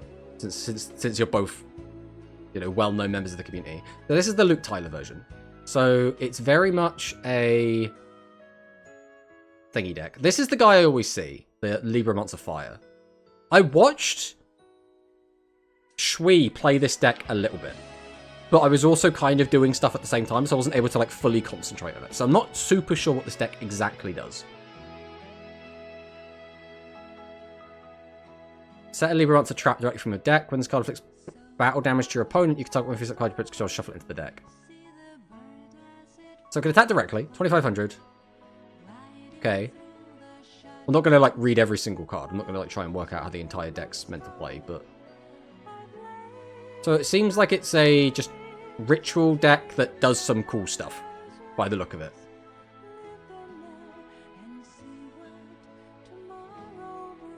I played Valance in Master Duel. It's so much fun. Well, again, I don't know how Valance works either. All I know is it's a pen deck, so most people don't give a shit. In comparison to Flu, Libero isn't really an amazing one. But again, we're not making a list based on how good decks are. We're making lists based on how cool they are, right? So, like, Flu's down here, not because the deck is bad, but because it's Flu, right? Fire is the Monster Searcher. It's a go first build a board deck. I quite like that. I quite like go first build a board decks. I'm not opposed to that. Doombroker art's so good. Let's have a look. This is the Icy Gamer one. Doombroker's art is... It's got kind of... Tell me if I'm wrong, right? But does this... This, to me, reminds me of Time Thief Redoer. It might be because of, like, the stance he's in. But this gives me Time Thief Redoer vibes. Except, obviously, he's wearing an awesome, you know, black and red suit. What is going on with his hands as well? Has he got mechanical hands? Has he got, like, a robot body? I mean, yeah, this art is sick. Even the background looks amazing. With, like, the handwritten, like, note in the background. Valance work pretty much like this. They summon themselves for the pen scales. Then if they move, they get a bonus effect. They also have dice and column-based mechanics. It's like playing chess in Yu-Gi-Oh! I'm not a big fan of dice, if I'm being completely honest. But I do quite like column-based mechanics. Obviously, the only column-based mechanics you ever really see is like Imperb and like maybe Mech Knights. So it's nice to see that there is going to be some stuff like that. All right. Well, we're going to drop them in now. Valance, guys. So far, we have one person saying they're based. We have one person saying they're cool. Flu Bedge. Hello, Ghost Amigo. Welcome on in. Yeah, Valance ends on crazy term on board with Savage, Herald, Quick Effect, Pop, and the Trap negates all opponents' monsters. And a push back to... Okay. Normal. Nah, they is not cool. Not even cool. So we've already immediately got two people saying, like, this should be a normal, effectively. Shinonome feet. I mean, I'm not going to question your parameters, Serena, for choosing where you want things. Probably cool. I said cool and Duel Links cringe everywhere else. Based. A lot of pendulum hate bias here. I would say normal for now. So people are saying this should be normal. It's not cool in Duel Links though. It ends on 2 Omni negates. This opens up another question. Are Omni negates by definition cringe?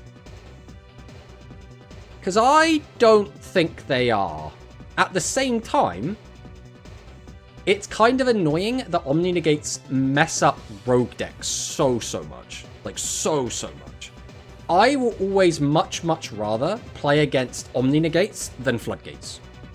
But again, it depends, right? If your opponent has a floodgate, either it affects you or it doesn't. If it affects you, then it's either you have the out or you don't, right? That's kind of how floodgates work. Either you have a way to deal with it or you don't, or it affects you or it doesn't. Those are like yes-no situations. If the answer is like, does it affect me? Yes. Can I deal with it? No. You just lose. The game's just kind of over, which sucks. If it's Omnis, you can kind of play through it, depending on what you've got, depending on what deck you're playing. The issue there is, it then requires you to have a deck that is powerful enough to play through multiple Omni negates. A lot of the time, that means having board breakers, that means having cards that are able to force your opponent to use their negates, and then still have like 1-card combos as follow-up. which for a lot of decks is not easily doable. So that then puts you back in the camp of you've got to have basically like a tier 1 deck or a tier 2 deck to be able to play through a lot of this shit, which is not great, right? If there's other negates or other annoying disruptions on top of the Omni negates, then yes. If it's only one, then people can deal with it, but having 2 or more is kind of hard to deal with. Herald is also annoying because Droplet can't send monsters from hand. That is true as well. Okay. I'm happy to put this in normal then. I think we're fine with this in normal. After hearing both sides, it sounds like there is a lot of arguments for it to be high and a lot of arguments for it to be low. I think balancing out a normal is quite good. I mean, if you're going to say Omni Negates is cringe, then most decks in the game, because a lot of them can have 1 or can make 2. Well, that's why I'm, like because of my little rant there, I don't think Omni Negates are inherently cringe. I do not think they are. I think Floodgates are always cringe, right? The only time a Floodgate isn't cringe is when it doesn't affect every deck, and it only really affects the top decks. And even then, a little bit cringe, right? That's how I kind of look at it. Next up, Ra. Alright, this is a really difficult one for me, because I don't really like Ra. I like the anime, like, Yami Marik. I like Egyptian God card is, like, cool. I like a lot of that stuff. The way the deck plays in Duel Links, I think is super lame. It's just like, I don't know. It's not fun to play against. It's not fun to play. It's just kind of boring. And obviously it has sphere mode again, which no one likes sphere mode, right? Cringe, cringe, cringe, cringe, cringe. All right, I'm glad everyone is on the same page as me. I'm very happy that that is the case. Can you quickly put dragons in cringe? I mean, we're going to get to dragons. It's coming up. It's coming up. It's just an ass stool deck in disguise. I mean, basically, right? We have to say based or we're getting the Curse of Ra. No, you just have to say the chant aloud and it will just get rid of the curse easy. I like Ra as a nostalgic DM card, but the deck is very Unga Bunga. That is kind of how I feel about it. I don't really like any of the cards in this deck. Like, realistically. And when the deck, like, wins, its strategy is just, like, wipe your board, put down an unaffected guy, attack directly for 4k. And it's, like, not very engaging. Valance are cool, in my opinion, since they're...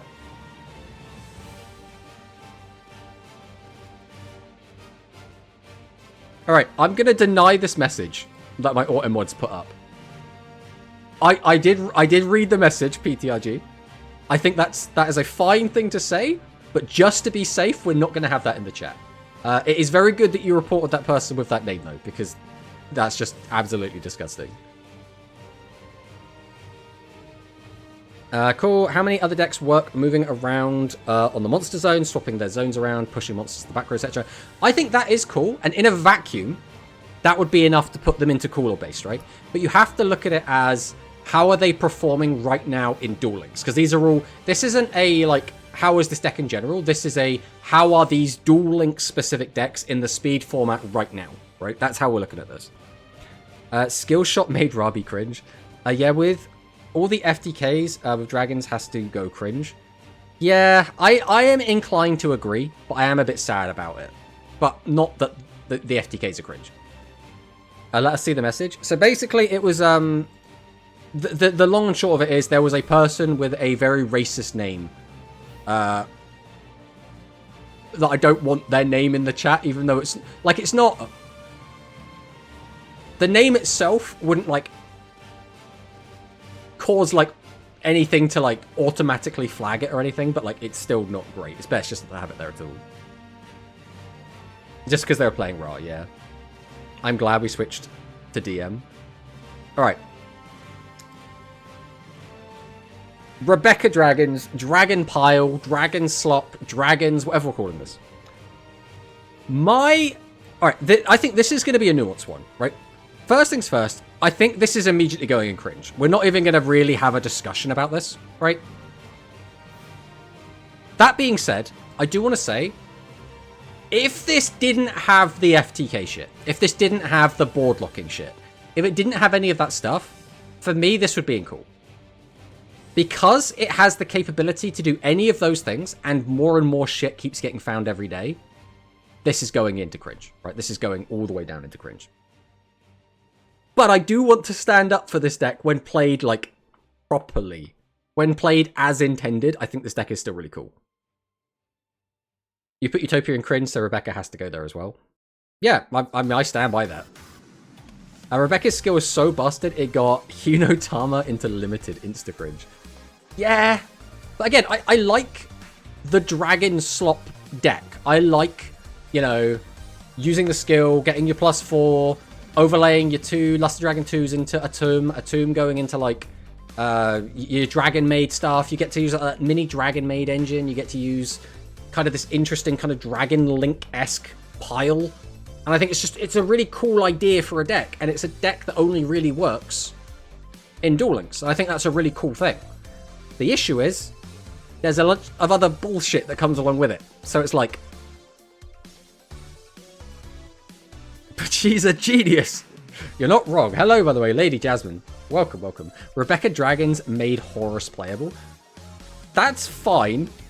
It still has a... Like, again, this is a deck I play. This is one of my decks, right? It would be unbelievably biased of me to have this anywhere other than cringe.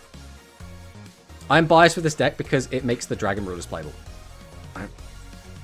I also kind of really like that, personally. I really like the Dragon Rulers are playable in this deck. But, you know, regardless of that, the skill is cool. I agree the FTKs are not. Yes. Rebecca's deck would be the reason why SME extra boss monsters would be limited 1. What's SME? Some? Actually, that's just some. By some, extra deck monsters would get limit 1. Yeah, okay, we got that. I just didn't read the next message because I'm just really bad at this. But I agree. I think this should be down here. It's a very unique Duel Links exclusive skill, which makes it cool. Yeah, I agree. But yeah, FTKs. It's not even just like the FTKs. Just like there are so many ways to just abuse this and do really unfun shit. And I think the issue is this is gonna get nerfed. I think it is not a matter of if, it is a matter of when. And that's going to be really sad when it happens, because it means one of the cooler decks is going to just disappear. But it's, like, necessary. And that is kind of sad. Like Theojama Lockdown. Yep, exactly, exactly. Right, what is this? I don't recognize this card specifically. Should I recognize this? It's Chaos Chimera. Oh, it's Chaos Chimera. Oh.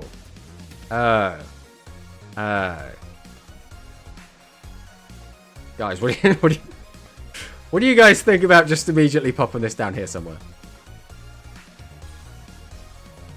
Chaos Chimera ATK depends, or could just get power crept like Flood. It could, but because they've had to already do an entire ban list around it, I don't think they're gonna.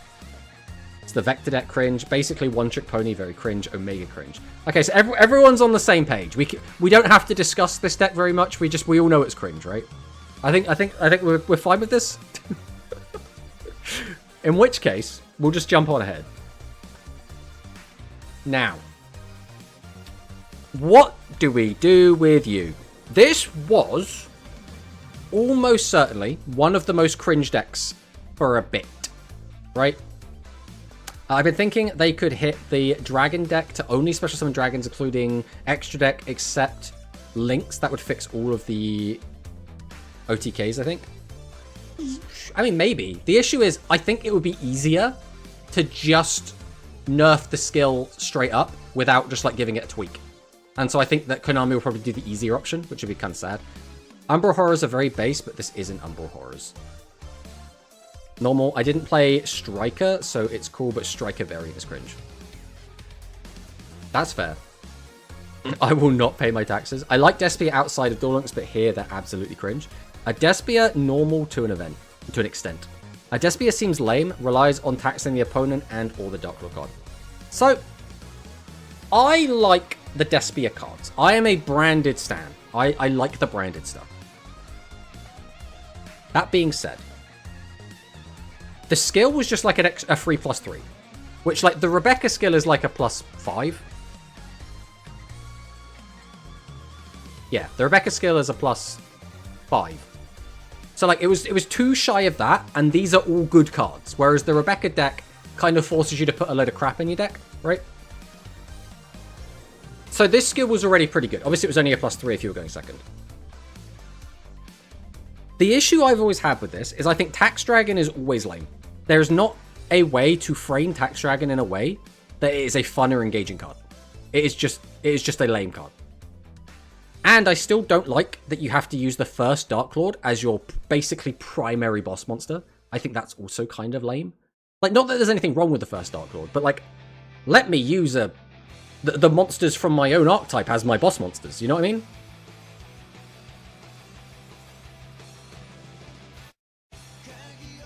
Despia seems lame, relies on tax the opponent. I mean, even then, it's not cool.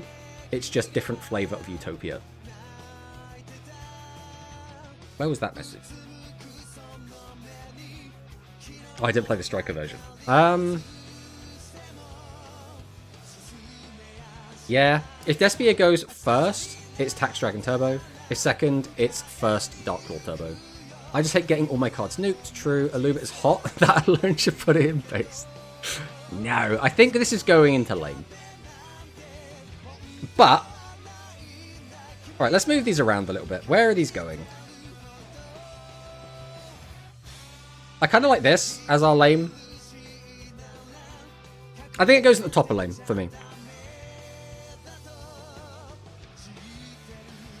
I think when we get the rest of the branded stuff, like when we get like branded fusion, when we get, you know, the rest of the actual fusion monsters and stuff, I think it will probably jump up or down depending on how strong it is. For right now, I think this goes in lane. Alright, mutants. Now, guys, I might be a little bit biased here. I really like mutants. I think mutants is a really cool deck. I think it does some really cool stuff. Now, I don't want to influence everyone, right? If you have your own opinions, that's fine. But I think mutants is really cool. I love the aesthetic of the cards. I like the way that the cards will work, where you're kind of incentivized to play a lot of one-offs and kind of like tutor them out as you kind of need them. Meh! Oh no! One doesn't like mutants. I don't even know where mutants should go, lol. Based, meh. Gameplay-wise, I think the mutants are in quite an interesting spot, because they're not like a big, beefy combo deck. But it's still kind of a fun deck to play. I don't know how to feel. I faced it once and they bricked. Well, at least you didn't hate playing against it. That's gotta mean something. It just seems like there's not a lot of opinions about mutants, which is kind of shame, because we looked up the Eldritch mutant deck and everyone seemed to really like that version. It's a playable fun deck. It's garbage outside of Duel Links. It's hard in Duel Links in a 4K format. I just got two very interesting, different, contradicting statements there. Basically, one person being like, it's only good in Duel Links, and one person being like, it's not very good in Duel Links. Is that a human Portuguese dub fan in the chat? Rush looking weird today. I mean, we were meant to be playing Speed, but we're doing this. We already did our Rush list. Here you go. Here's just for you, human. This was our Rush list. I'll tell you what you should do. You should print screen this, so you can look through it whilst we go back to Speed. But this is our this is where we ended up with everything in Rush.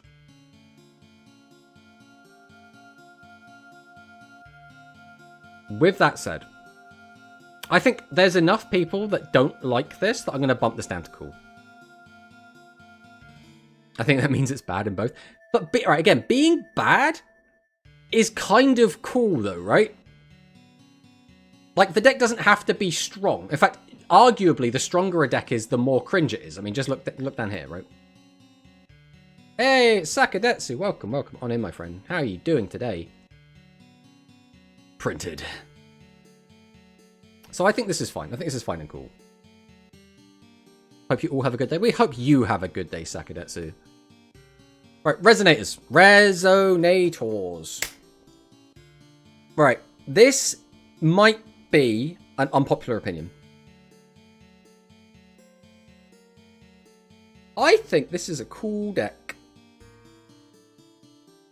I feel like I shouldn't like this deck, but I do. I think the lines this deck has are pretty cool. I think the skill this deck has, the only thing I don't really like about the skill is that you get Fiendish Chain for like free. That's like the only thing I don't like about it. And it's not even because like having a Fiendish Chain for free is like overpowered. It just feels really weird. Cool, Resos are cool. Okay, let's see you cog with it. So I just had a weird duel. I bricked completely, had to recycle basically my entire hand, get stuff, still completely bricked, opponent surrenders. Oh, that's very standard, especially if you're climbing KC. Rezo is cringe because it was tier 3 for so long. I don't think that's enough to make it a cringe deck, personally.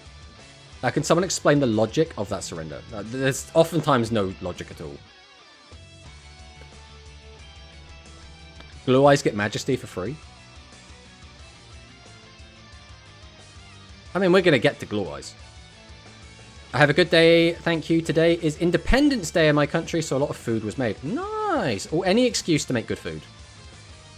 Okay, that's pretty cool. It outlived all the other decks. Rezo is cool, I'm down for cool. I mean, for the most part, everyone seems to think this is a cool deck, so I'm quite happy to leave this in cool. Alright. Now, here we go, guys. Here we go. This one's probably going to be divisive. This one's probably going to be divisive. Ancient Gear Golem, or Ancient Gear. I think if you're a tournament player, you're going to like this deck a lot less, right? Because if your opponent goes second and they just Ancient Gear combo, you're just going to kind of die, right? And the deck is still reasonably strong. It's not like insanely strong like it was, but it's still reasonably strong. That said, I really like this deck. I think it's really cool.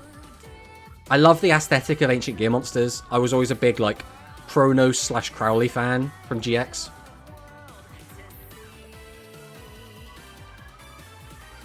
So we got what? Cringe,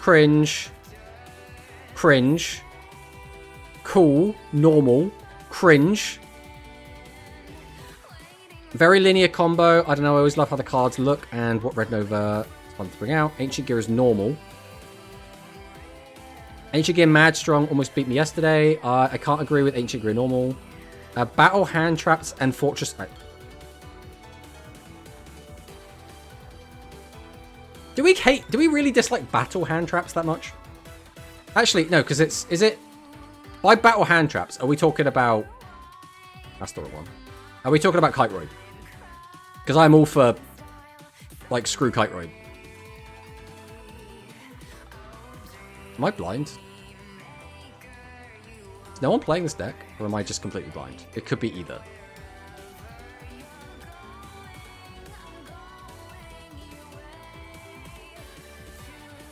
Has it fallen off so hard no one's playing it?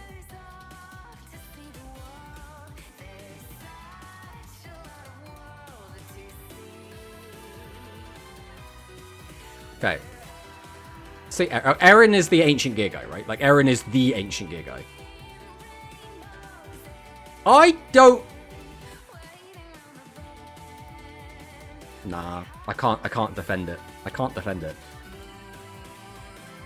Ah! I really like it, though.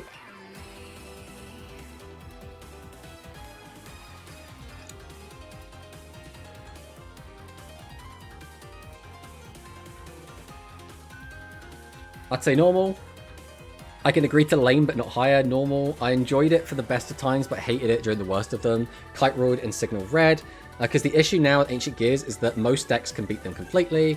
They both stop 2 attacks with its cringe in 4 Monster Zone formats. It's even Flu can't beat it easily. It has fusions, plus it can make XCs and a link. Droll. Aaron abandoned the deck. Everyone else followed. I mean, it makes sense, right? If the main stand of the deck drops it, that's a pretty big tell, right? You can defend it, do it, no, put it high. I can agree with this one. Right, I still think it's a cool deck. I really like it. Kite Roid and the other train guy. I can't defend it. I can't. I would love to. In the same way I want to defend my dragons, but they're down there. They're down there. Eldritch is more base than Ancient Gear. I'll tell you what, just for you, I'm going to put them right next to each other. I can't agree to normal or higher. I'm sorry, when you get 2 hand attack traps, I can't defend it. Right.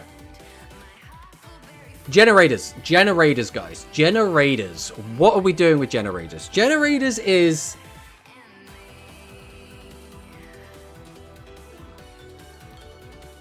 I kind of like this deck. But is it cool? I don't think this is based. For sure.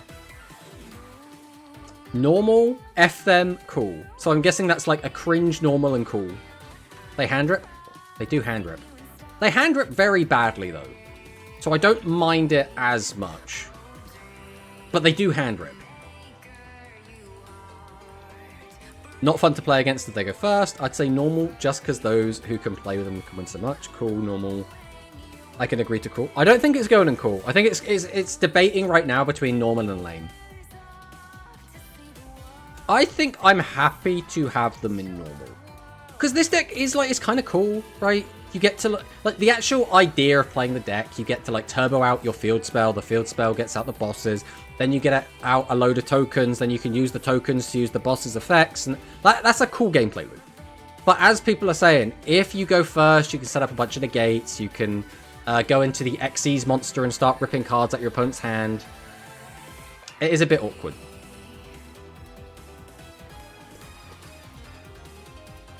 They attach your cards to them. Agreed. Lame doesn't feel right because the idea of the deck is good, but that's most decks. I mean, yeah. Alright, once again, we are in an ad break, so we are going to go ahead and have a little cheeky swig.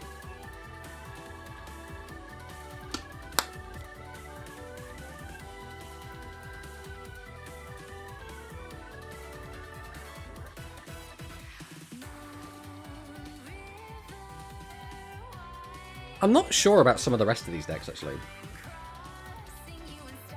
I mean, we'll cross that bridge when we come to it. Alright, that should be ad break over. So, Predator Plants. Alright, Predator Plants are a weird one. I like them aesthetically. I'm a big Arc V or Arc 5 fan, so I like them because of that. I like that this deck kept coming back as like kind of a rogue option that did really well.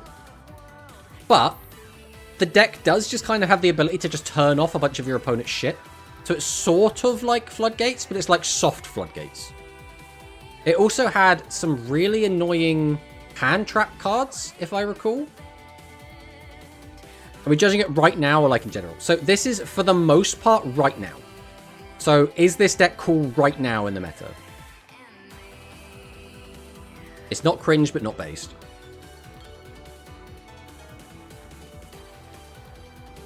Twitch decided to turn on sub on Twitch. I mean, if you want to sub to me, I'm not going to stop you. I liked them before, but it was annoying in Duel Links. It's not cool right now. Normal, I guess. The normal, I guess. I could agree. Everyone's just like, this is just a normal deck. Okay, I mean, I'm down with that. I'm completely fine with this just being a normal deck. Like I said, I don't hate this deck. I don't think this deck is like... It's kind of a little bit annoying to play against, but like there are much worse offenders, for sure. Breaking Balls of Predator Plant is some of the most fun I've had playing Duel Links. I mean, that's good as well then, right? No subtitles as in there's a text. Yeah, but regardless of subtitles, if you want to sub to me, Victor, that's also fine. Alright. Speedroid. Now. What are we doing with Speedroids? My first feeling is I don't really like Speedroid. I think the deck pretty much does the same thing every single duel. But the thing the deck does is very beatable, right? I've never gone into a game against this deck and been like, oh, well, I've lost. I'm always like, okay, if I have the right hand, I can easily play through this, right? So, like, it's not offensive to me. It's not my favorite deck. Aesthetically, I don't really like any of the cards in this deck. It's not really my cup of tea. That being said, I don't think the deck is, like, so, like, overpowered that it's awful to play against. The deck's just kind of there. Get it out of here, normal. I've hated them for so long. Normal to an extent because they're synchro. It's always just the synchro with you. Lame. It's at this point lame. Normal or lame, either is fine for me. Normal. I think we're fine to put this as normal for now. Because, like, I don't know, this deck just kind of has the one gimmick, and that's kind of it. If anything, the most annoying thing this deck does is when they summon the bike, and then the bike just, like, wins the game, and it's just, like, kind of annoying. Other than that, I think this deck's fine. I don't really care about my opponent going to, like, clear Crystal Wing and Clear Wing. Like, they're all fine. It's kind of fun to play, but playing against it isn't that fun. I mean, it might just be because the decks I play, or the caliber of player that I play against, but I've never found this deck, like, overwhelmingly strong to play against. Hello, Kim friend. You having fun speaking your Chinese, are you? The only synchro deck I hate in my mind is Psy-Frames. But you really hate Psy-Frames? Okay, fair. I like Crystal Wings, though I always found it weird that they'd get brought out by little toys. Yeah, it is a bit odd, but that's just because they all needed to have a dragon, right? Like, none of the dragons really match the theme of the deck. Not really. Psy-Frames are horrible. I can agree with that one. Alright. Next up. Time Thieves. I quite like Time Thieves. I think Redoer is just a really cool card. He's a little bit annoying in how he works.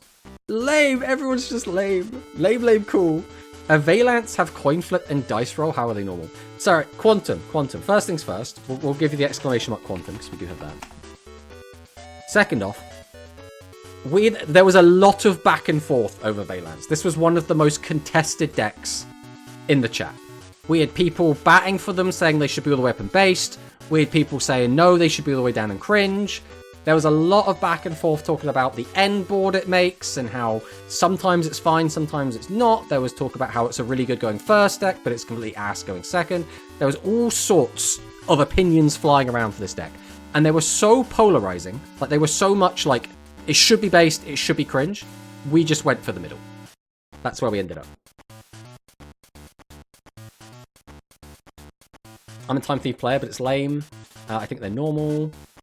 Nah, Time Thieves are cool. Time Thieves in Engine in Exosister. Holy, that build is so much fun.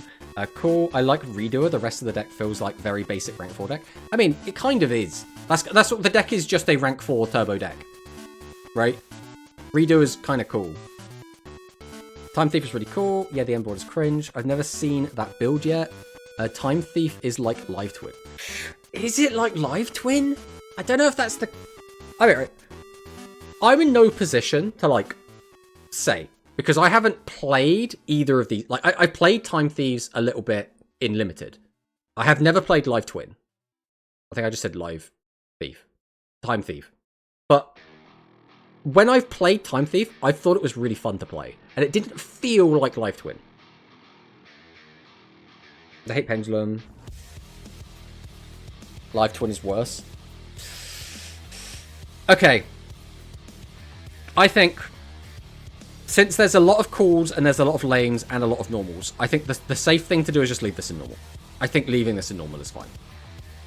I don't think it needs to be drastically hoisted from here.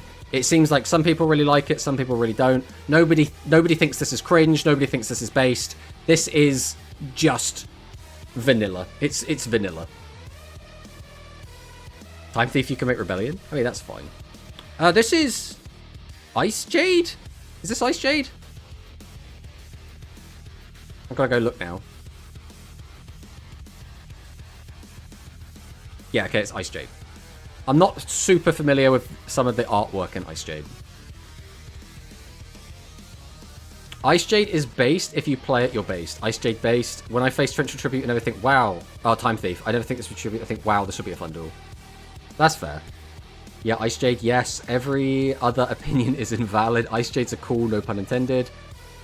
I could say normal, true, cool. We should make a separate tier for Ice Jade and call it trash. Do you really not like Ice Jade that much, Serena? Like, what's wrong with Ice Jade? What don't you like about this deck? They're cool. So many different things you can do with Ice Jades.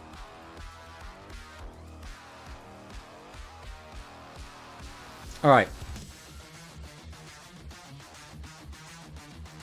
I think we're putting it in cool. Because, like, when we got to Libromancer, like, everyone was on board. Like, everyone was like, base. Like, there was a couple of calls. With Ice Jade, we're getting some people that are like, no, this should be in dog shit, and some people which are like, this should be in based. So I think that balances out to being cool. Ice Jade is a cool water deck. Mix them with ice barriers. I wasted 300 box chips, 3 Deep Sea Diva, and the deck was garbage. I'm never getting that back. That is not Ice Jade's fault, though. That's not anything as to the Ice Jade's, like how cool the deck is. That's just the deck's bad. And again, being bad generally makes a deck cooler. There's only one cringe thing you could do with Ice Jade, and it's not even cool. Mr. Tomato, put high on base. Ice Jade looks interesting, in my opinion, so normal. It doesn't look interesting. My man. Saying Ice Jade is trash is the equivalent to say I don't know how the deck works or how to play it. Again, I think we're quite happy with this and cool. I think this is fine. Isn't Ice Jade a Floodgate deck?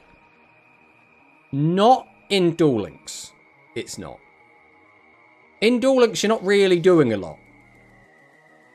Like, it's just kind of a water combo deck. What's her above based? You can play Ice Jade with Legendary Fisherman, Ice Barrier, Deep Sea Diva, many more cards. The options is really a lot. No, it's not. Ice Jade doesn't have what they need. Yeah, I think that's fine. I think this is a fine place for it. Alright, DM. DM, everybody. DM. DDM. Dark Magician. Let's get the list up. Let's get the list up.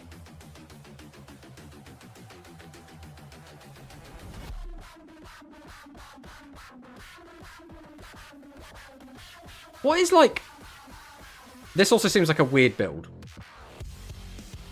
Based. Cringe, because floodgates. Cringe. Cool. Do we ever take over it? No, we do not. Normal. It's kind of in the middle. Mind on Air is cringe.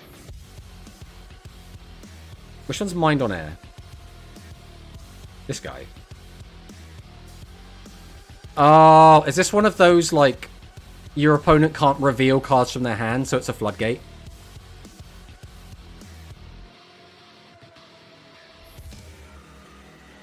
I agree. We need one just called overrated just for DM, because it's just overrated.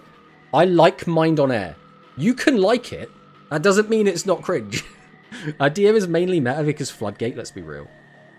If this is just a Floodgate deck, because does this, like, get you to a thing, like, every time? Like, how are we getting to this every duel? Like, what's the easy way of getting it? I assume there is a way. Skill shutdown, it kills skills, and whole Libromancer.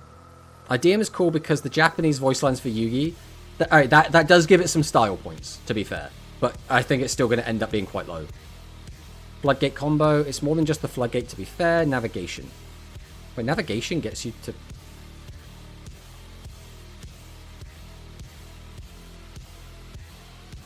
Oh!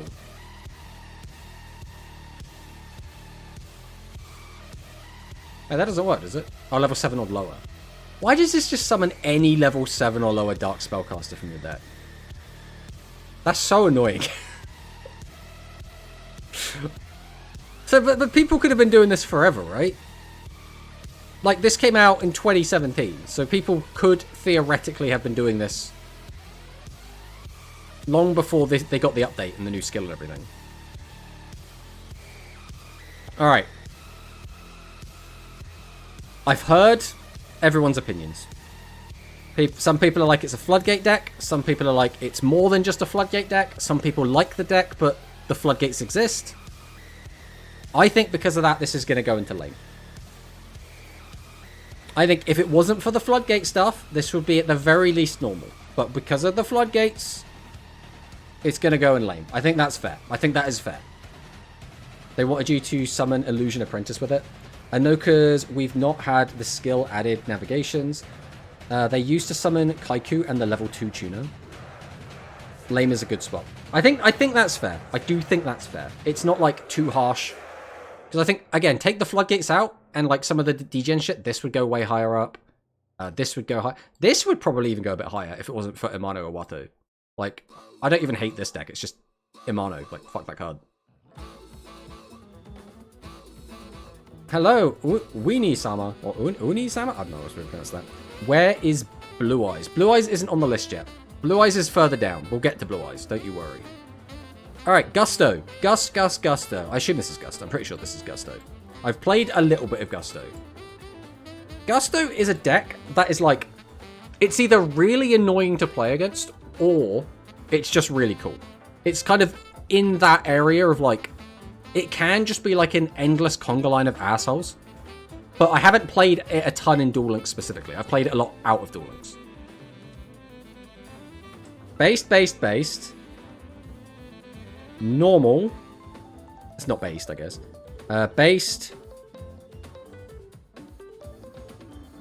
Based. Gusto be like, but you take the damage. Thank you for the follow. Relast. Welcome. It's normal because it's speedroid. Oh, you're not wrong. It is kind of speedroidy. There is a lot of base, though. Nobody said anything negative about the deck as well. It's just, like, it should be normal or it should be based. I think I'm okay to have this in based, you know. I think this is fine to be our second base deck. Because I genuinely quite like Gusto. I think Gusto is a really cool deck. I think some of the stuff the deck can do is really interesting. I even think when it had only its first wave, and it was just, like, a floating synchro engine, I think that was still a really cool, like, design for the deck. So, like... I'm quite happy to have this up here. Yeah, I think we're going to leave that there. We're going to leave that there, I think. Alright. Crystal Beasts. Crystal Beasts has a really, really strong end board. If it can get everything it needs. If it gets the right hand, this deck can do, like, some really disgusting stuff. I quite like what the deck does. Giga-based, cool. Lame. Oh, Dwan, I need to hear your opinion, Dwan. Why do you not like Crystal Beast? I want to know. Crystal Beast cringe because it's game plan. What do you mean by game plan? Because of its game plan? Normal/lame. So I'm not like a Crystal Beast stan. I don't really like the regular Crystal Beasts. I don't think they're like anything particularly interesting. And the first wave of Crystal Beasts that released in TCG has always left like a bad taste in my mouth because it was basically just Crystal Abundance Turbo, which was basically just like an OTK. Shuffle entire field. I just remember the board they can make is kind of gross and can be like really, really hard to out. If they survive, they can just summon the fusion next turn, immediately activate it. So stuff like Droplet won't even work. Unaffected big dragon that shuffles everything away. Making the fusion with the striker spell that makes it unaffected has very little counterplay. Okay, we have had a lot of cools and lames though. Which, as you know, they'll cancel each other out and they'll just leave this in normal. So I think this is probably just going to have to stay in normal. There hasn't been an overwhelming majority one way or the other. It's funny how we do get some of these like very divisive ones. No one even plays the striker build. I mean, we can go and take a quick gander, right? We'll see. See what's going on at the moment.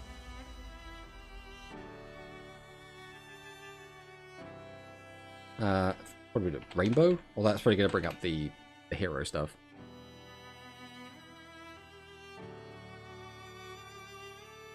Well, there's no strikers in that one. Hey, it's Grand Tusk. That's the same person, so... I mean, it looks like in the last month, nobody's playing the Sky Striker version. I still think this is fine to have. The Fusion Monster, since it's pretty strong and unique. Why don't we have polls to vote if the deck is based or cringe? The issue with that is, it will take, like, a minimum of a minute per thing. We have to then make a poll every time, which means writing in everything every time. And not everyone likes to do polls. So, like, we'd probably only get, like, 3 votes one way or another anyway, so this is just quicker and like simpler. The board is similar to Rebecca's board, but no text. Yeah, they just dropped it. Hero is extremely cringe, you can't defend. I love how you're just always getting ahead of things. Alright, heroes, guys, heroes. Where is heroes going?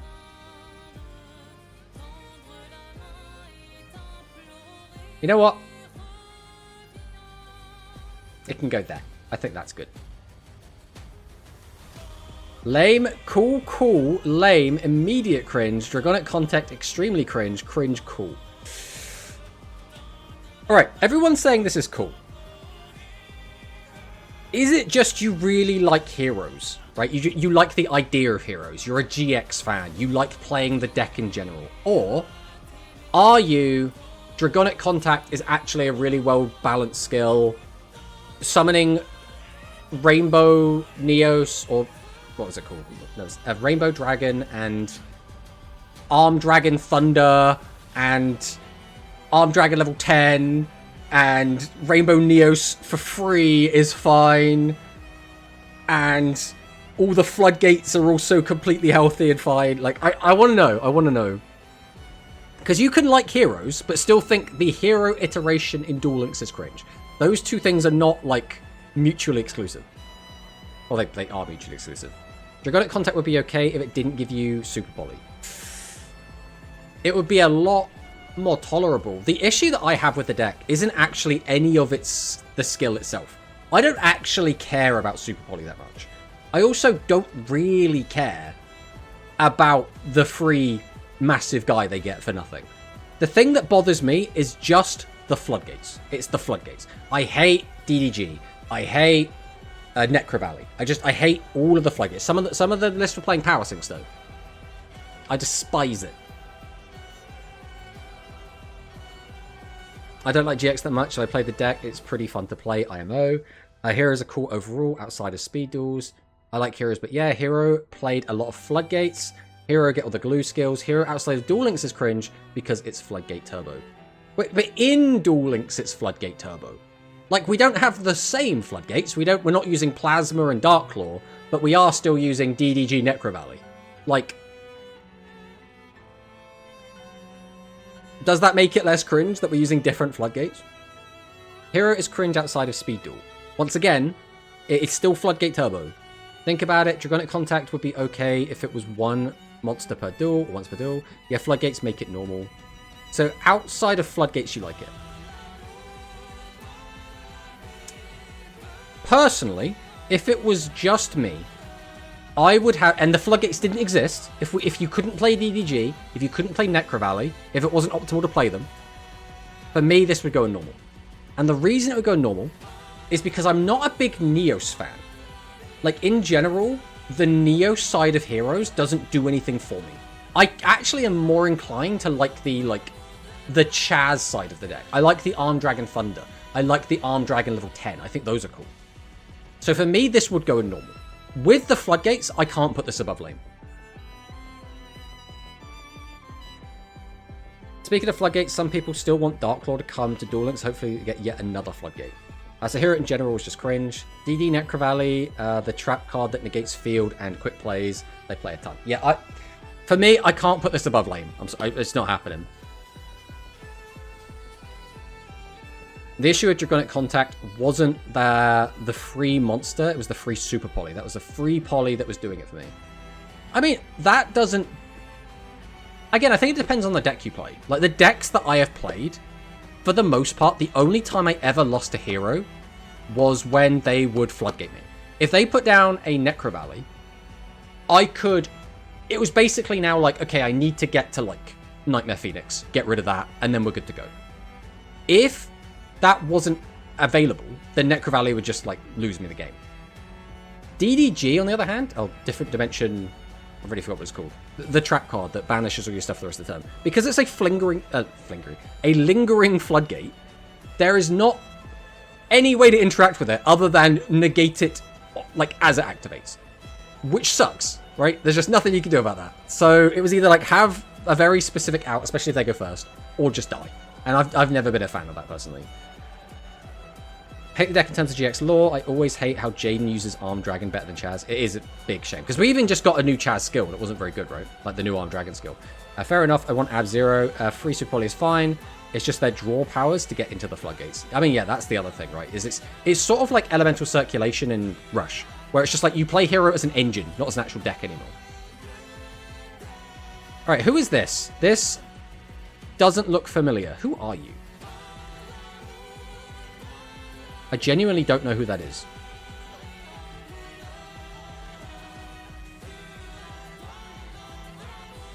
Nouvelle. That's Nouvelle? That is not what I think of when I think of Nouvelle. can't, there we go. That's the new... Every time I think of Nouvelle, I think of this guy. I always think of this guy. This is my Nouvelle boss monster. My level 1 ritual. But I mean, guys, I don't know how to tell you this. It's not going to be very high up. I'm going to say that right now. Don't get your hopes up if you're a big Nouvelle fan. I think Nouvelle is cringe. Oh, it's the ritual. Nouvelle is cringe, cringe, cringe, cringe. There's a lot of cringe. A lot of Nouvelle cringe. So, right. I'm going to give this deck the benefit of the doubt before I do just slap this in cringe. The aesthetic of the Nouvelle cards, I think, is really cool. The idea behind what they're doing is also really cool. I also don't mind that they give your opponent bodies and then they'll tribute your opponent's stuff. That's all fine. I hate Lava Golem and Sphere Mode, and quite often these decks play both of those. Every time I play versus them, I hope they go first to Brick. I don't even think it's a debate here, because if it tributes my stuff, I think it's cringe. I think the skill is badly designed since it's a mulligan to draw into your Lava Golems. Yeah, that is also just, like, awful. Like, tributing is the most powerful effects in the game ever. Again, I've never been a big... I don't hate kaijus. I don't hate my monsters getting tributed. I hate when my opponent uses one card from their hand and it tributes 2 or 3 of my cards. If it's 1 for 1, I'm fine with it. What I don't like is Lava Golem being a 1 for 2 and Sphere Mode being a 1 for 3. I think that is awful. I hate that so much because there is literally no counterplay. It's basically like have a floodgate on the board to stop tributes from happening. So like have like Mask of Restrict or some shit, right? Which is awful. It's awful. Skill is dumb and they get a counter trap that is unlimited. So you're saying Flu is cringe, duh. I'm Flu's biggest hater. There we go. They said it here. Alright, so Exo Sister. Exo Sister. Exo Sister is...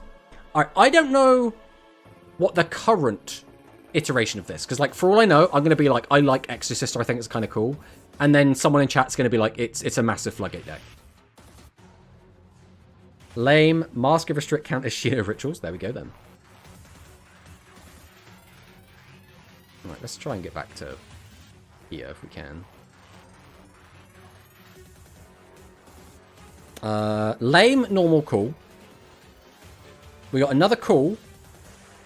Normal. Normal or cool. Cool. So it looks like we're kind of leaning towards cool. There's been a couple of lames in there, but for the most part, chat's leaning towards cool. I am inclined to go with that because I really like this deck. Again, I'm not a massive fan of the actual playstyle of the deck. I quite like how you get the monsters out. I think the art of the cards is reasonably cool. I'm not a huge fan of the whole, like, we get to do stuff when stuff gets out of graveyards. That's not, like, when it moves from graveyards. That's, like, the bit that I'm a bit like, this is a bit strange. But strange can be cool. Exorcister is normal, leaning to cool, in my opinion. It depends which version of Exorcister we're talking about. The actual Exorcister or the tech Exorcister. I mean... probably the actual one is one that we should lean towards, but it could be like either, right? Biggest meme right now, did you just move cards in the graveyard? The actual Exo-Sister of the tech. Okay, would you put Utopia in this category too, though? Yeah, I mean, I'm sorry, Utopia ain't going above cringe. He's stuck there. The tech one is just evil. Like the deck's gimmick being you move anything from the graveyard, we XE summon. Yeah, I kind of like that it plays on that axis, though. That it's kind of a bit weird. It's a bit strange, right? It's basically just Utopia that board wipes. In this category, no, but it would possibly be in normal / lame. I think that's fair. Alright. Sharks. Alright, I have not really watched any of Sharks' duels in Zexal. Haven't watched all of Zexal. We've watched bits of Zexal. We haven't watched all of it. I don't really have any love for the Shark archetype. It's basically, as far as I'm aware, a rank 3/4/5 Xyz turbo deck, which I don't have any problem with inherently. So for me, this is like a normal deck. So far, we have Cringe, Sharks are based, right, we get up the fingers, Cool, based. Hello, Dr. Alex, welcome. The idea of the Shark deck is cool, but the deck itself is normal.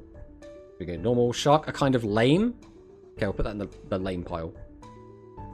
Zex from Original Castle is cool, so normal/cool. Rank 6? Damn, that's crazy. The deck is just Floodgate Turbo. I'm down for normal. Herder, I make Dweller. How interesting. To be fair, if we're saying Dweller and turboing into Dweller is Floodgate Turbo, then half the decks on here have the potential to be Floodgate Turbo. To be fair. Any deck that can get 2 4s on the board can make Dweller.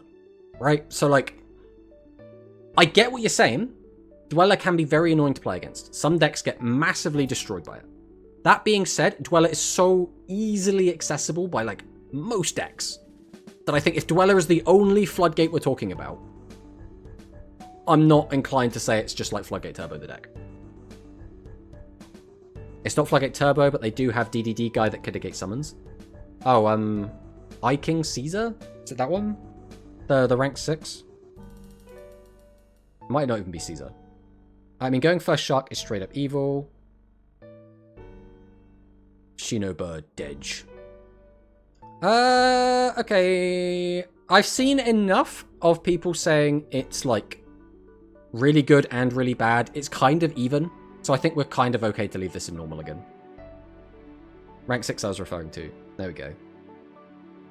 He's a water for some reason. Who even knows? Alright, guys.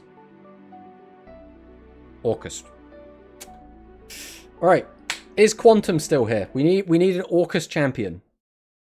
We need someone who can speak for the might of the Orcusts. Based, lame, based, cool or normal. Which version of Orcus? So it'll be whatever version is currently seeing play. Whatever that means. Well, that makes this a lot more complicated. I guess we're going to go with this. Rescue Rabbit. So this version of Orcus is what we're looking at, I guess.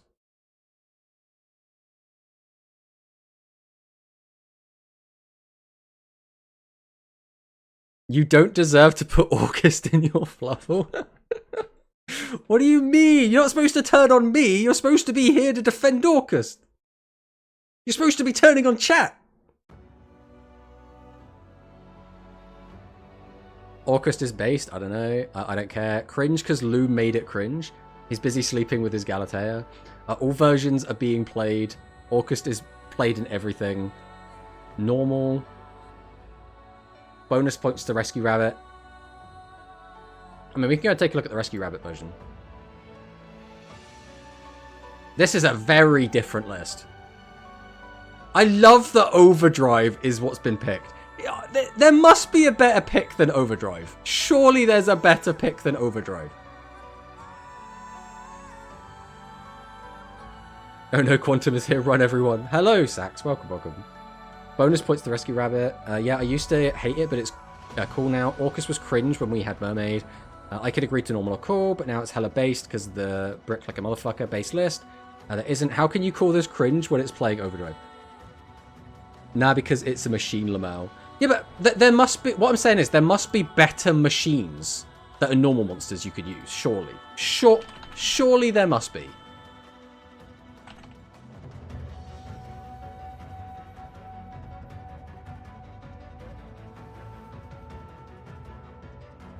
I mean, I guess you could use, like, Wait. Isn't X-Head Cannon just better? Hey, it's the Rushdoll staple, Gigatech Wolf. Impachi has better stats as well. 1900 defense, 1600 attack. Part of me thinks it's Overdrive because Overdrive. Like we could use anything. we're using an all-terrain armored vehicle with a heavy-duty machine gun.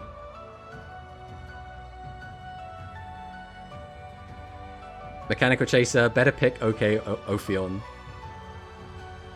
Coolcust, free to play though. It's free to play, that's why. Well, and none of the other ones like easy to get. I suppose this is a Bandit Keith drop, so. And a Kaboom. It's this drop from 2 different people.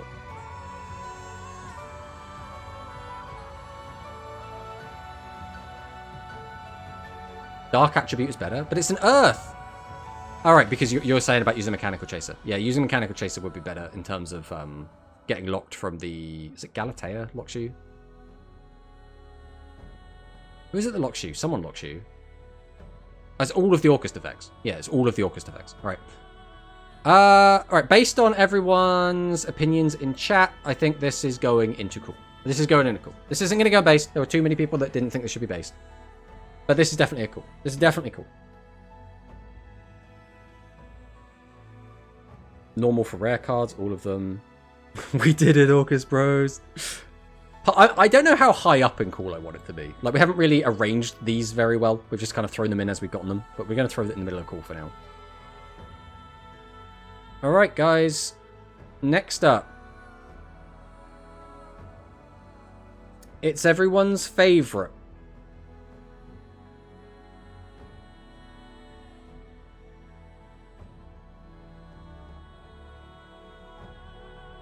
Now, alright, let's...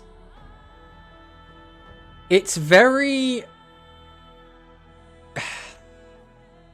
You can plug this into lots of different decks, right? You should upload this as a vid. I mean, we could do. We could do if we wanted to. Which version of Fleur? That is the question, isn't it? That is the question. I think we're just going to have to take this as the concept of Fleur, realistically. I don't care, put it in cringe. Cringe, I still think this shit's cringe. Fleur is just no. Cringe. Lame. Lame. Infernoble Fleur was so much fun. This was the beginning of the end times. Fleur has a lot of variants, and some of them are cool. I can't put it in cringe. I hate Fleur skills, this is cringe. The French deck. There's a billion versions of Fleur, cringe or lame. Okay, we're going to have this in lame, I think, guys. I think it's going to sit in lame. I think that's fine. I wonder if we can... We'll tweak this a little bit so we can have a little bit more on screen. That's probably the best we're going to get it. I top KCC with Bish Balkan. Lame. Yeah, I think that's fair. I think, again, it has so many different ways that you can play it that it's like, it's really hard to just call it one way or the other. It's based because Crimson hates it. I don't think that's enough of a reason for us to put it in the hate tier, though. Alright, salads. Alright, I am going to go ahead and immediately, my immediate thought is this is a cool deck. Immediately, I'm like, salads are cool. Base, cool. Okay, this might make it into based. Another based. Another cool. Cool. Another based. It requires a lot of skill to play. There's a lot of based. And no one thinks it should be lower than cool so far. Based. I could agree with based if it's a tie. I mean, I'm down. No way Gusto is higher than Salad. Okay, well, just for you, we'll move Gusto under Salad. Salad is a deck that I have played very little of. I've played a little tiny amount of this deck, but it was very fun when I did. I've played against this deck a shit ton, and at no point did it ever feel like it was like horrifically floodgating me. At no point did I feel like the game was just over and I just couldn't overcome it. It felt like a fair tier 1 deck when it was a tier 1 deck. And to me, that is so important, that it's something that doesn't seem like it's got this overwhelming advantage, but still feels like it's a really powerful, fair deck. I think the way that it combos out is really cool as well. And again, this is also an anime favorite deck, but I still haven't watched... I've watched the first 40 episodes of Reigns, so I haven't gotten to Soulburner. So although everyone's like, this is a fantastic anime deck, I love Soulburner, blah, blah, blah, I don't have that attachment, and I still think this deck is awesome. One of the few basic Link decks I actually like. Give them Raw back. Must not have played in the first Tier 1 Salad meta. Probably, yeah. I mean, I almost certainly didn't. It was a fair Tier 1 deck, which was so rare in speed, based because somehow it had pretty big impact on the additional climate update with the counter trap. Besides Reincarnation, Summon is so cool, so it gets style points. Man, T0 Salad was based. Tomato, when are we doing the finished Season 1 of Reigns? The watch-along will continue at some point. When that is anyone's guess. I remember yesterday, you and Sean in chat, I played it with the counter trap, and it's still pretty cool IMO. Only Dweller was the issue. Yeah, I think this is an easy base, right? I don't think we need to dwell on it too much more. Alright, this one's a bit weird. This is just Assault Mode. I guess we're going to group both of the Assault Mode decks together.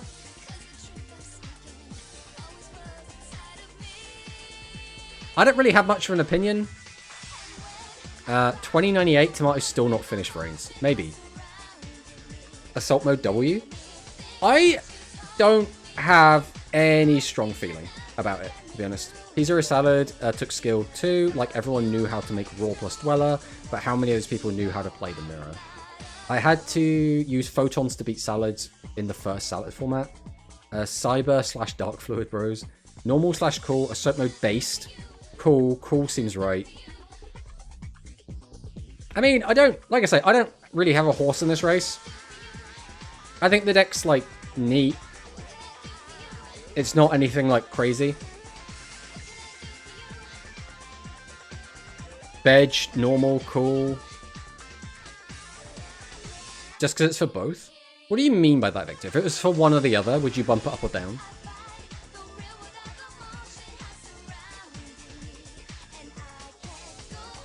I think I'm okay putting this to the bottom of cool. Like I said, I don't really have a big stake in this. It's just... it exists. Alright, this should be one that's going to get some opinions going. Sword Soul. How do people feel about Sword Soul? If it was Stardust, I would say cringe. If it was Red, I would say based. Oh, I don't know about that. Based? Cool, based. Based Sword Soul. Ooh. Never mind based. Normal, normal, normal. A lot of normal and a lot of based. So many normal. So many normal. I think there's enough based and enough cool that this is definitely going into cool. I don't know where it's going in cool. For me specifically, this is probably like... here-ish? I don't know. Alright, let me rearrange cool real quick. I really like Rockets. I really like Adamant's Beta. I really like the issue is I really like all of these. I think everything up to like Exosister, like just everything else I really like. So it's really hard for me to separate them. Higher than Silver Rocket. You are right. Silver Rocket exists. Silver Rocket's going all the way down here.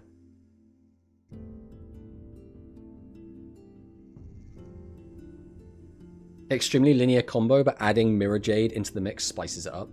Yeah, I also just think the deck's just, like, cool in general. The way it plays, even if it is a linear combo, it's a fun linear combo. As well as the card art on them is really cool, and the end boss monsters you go into is also really interesting. Like, I think I'm fine with this. Okay, what is an Armed Dragon deck? That is certainly a question, isn't it? Let's consult the list. And see if there's anything going on here. All right, we'll look at 4 weeks. Now that doesn't fill me with confidence here, guys. I don't know why I'm dragging this. This is just a list that I found. This isn't my own one that I made. I mean, we can just abstain. We don't need it. Doesn't mean Dragonic Contact, but we have Dragonic Contact over here. I think it's just meant to be the, because Armed Dragon got a new skill, but it just didn't do anything. Go 6 weeks? I don't think we can go 6 weeks, because we can do current format. That's about it. 0. Old Armed Dragons were cool. I mean, that's fair, but like, they're not really in the game at the moment, so it's a bit weird.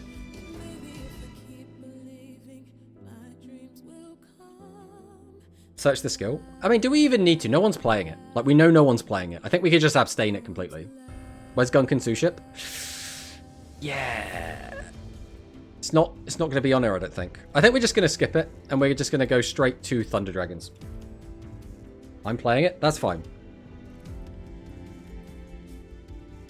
Thunder Dragons.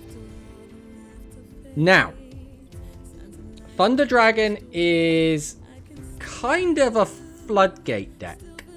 But it's like, it's one of those floodgate decks that's not super floodgatey. That might be me being very biased there. So obviously Colossus is kind of an asshole. And he is by definition a floodgate, but he's not like...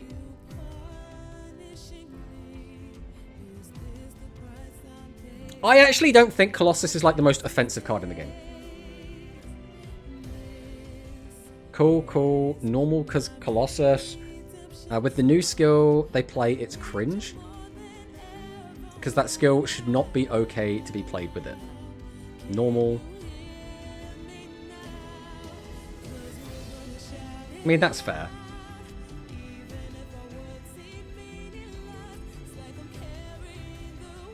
I personally like Titan. I think Colossus is, like, again, not as big of an offender as people think it is.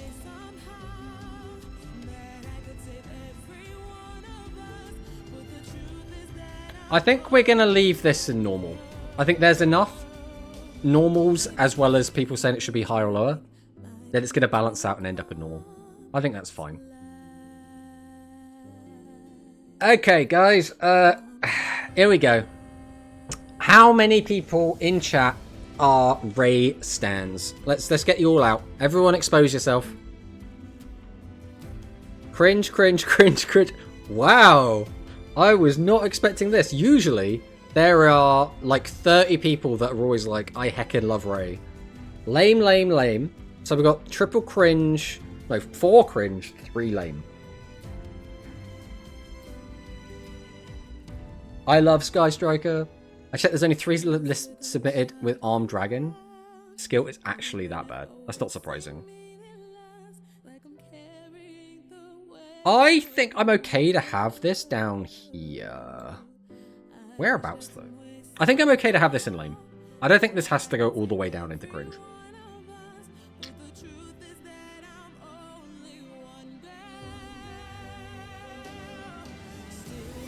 Please fire whoever had the bright idea to give us 3 engage in 20 card format.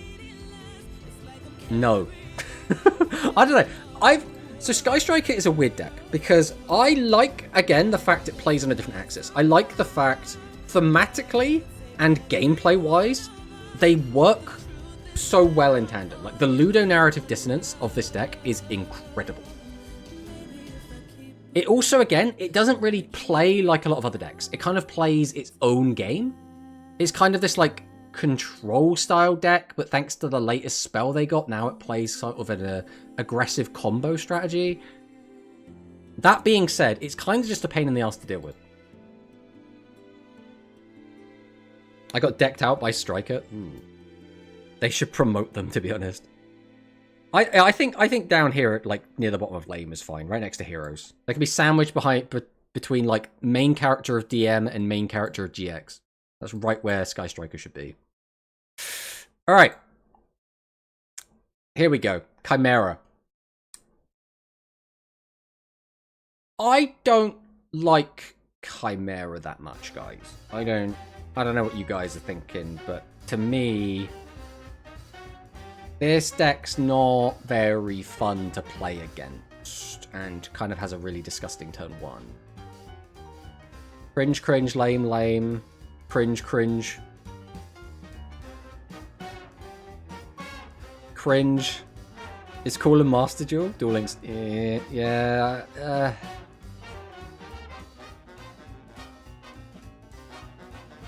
Probably around the middle of cringe, I think. Cringe with Hand Rip and Floodgate. Yeah, there's no real way to defend this deck, is there? The only real defense this deck had originally was that it was very free-to-play friendly. But, like...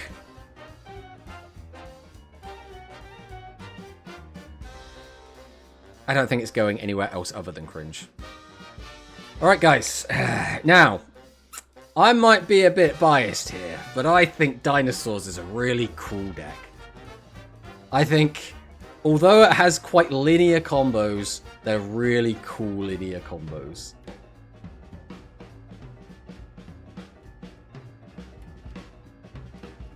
We've got Lame, we've got I Hate Misk, we've got Cool Cool Based, I Love Misk, Cool Cool. There's a lot of cools. I might not have to defend this. Now, I would have this in Based. And the main reason I would have this in Based is because Dinosaurs are really cool. That being said, I understand a lot of people do not like Misk.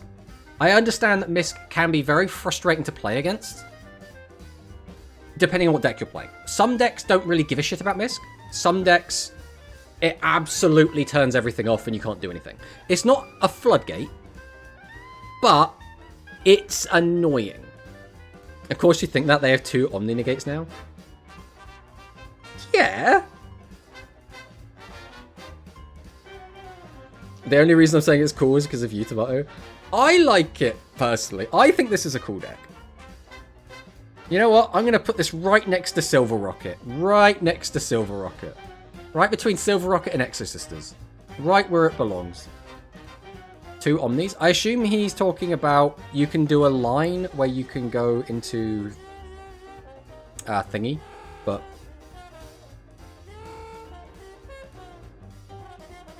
Dolka and Lagia. Well, neither Dolka nor Lagia are Omnis. Like, one is a spell or trap or summon, which is like sort of an Omni, and the other is 2 monster negates.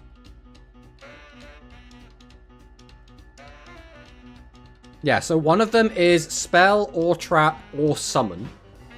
The other one is just monster effects and has to be... I think it's you can detach 1? I haven't really played with Dolka. I mean, you can get it up quick. There's no reason not to. Is Dolka 2 Ls? Or is it 2 Ks? Am I just completely wrong about everything? Oh, because we're on Rush. I think I just immediately went for it. I was like, I always search Rush cards. Here we go. Yeah, so during either player's turn, when a monster effect is activated, you attach 1 X to the card, they get the activation if you do destroy that monster.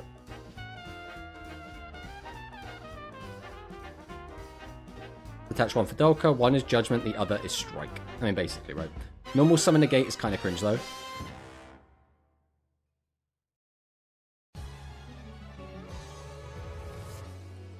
Yes. And that's why we've bumped it down from based to cool. Because negating a normal summon is cringe.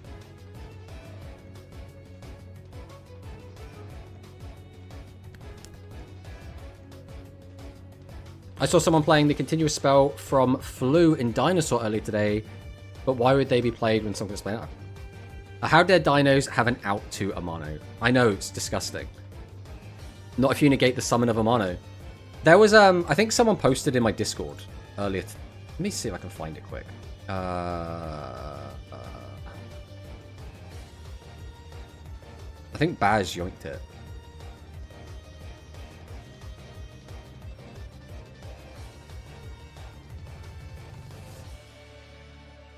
I really want to find it. I don't know how long this is going to take.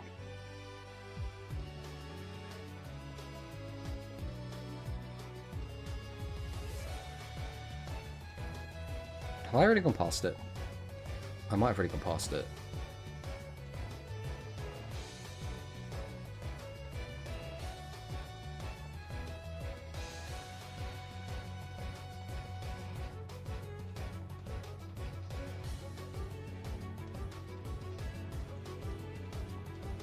Ah! This is annoying.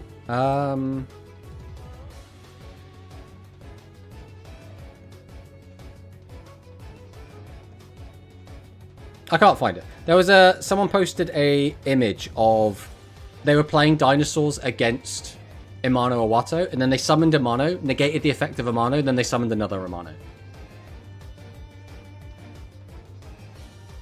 It's both the Xyz plus Mist plus Book of Moon on legs, plus what other hand rip or staple they might have. Sometimes they end on 5+ interruptions. I mean, so you don't really have hand traps. The most you'll ever get is like maybe you're playing Nib, and even that's like very unlikely. What you usually end on is just the monsters, because you don't really have any back row. So you have those 4 monsters, and then if that gets outed, you just die. So Dinosaurs dies very, very easily to like Droplet or Lava Golem, or like there are so many outs to the Dino board. That's obviously why it's not a very strong deck, right? That's why it's not performing as well as it otherwise would be, right? It makes 0 sense since it's called Philanderies and they explode wins. If you've got Blue Eyes, I mean, Blue Eyes is still down here. We haven't got to Blue Eyes yet. One super giga cringe. You outed the first rock, you can out the second. Exactly. It's already been 3.5 hours. That's fine. We've gone over. It's fine. We've always gotten to the end of this. There's no point in cutting it early, right? All right, Shadow. Now, Shadow. This is a hard one for me. Because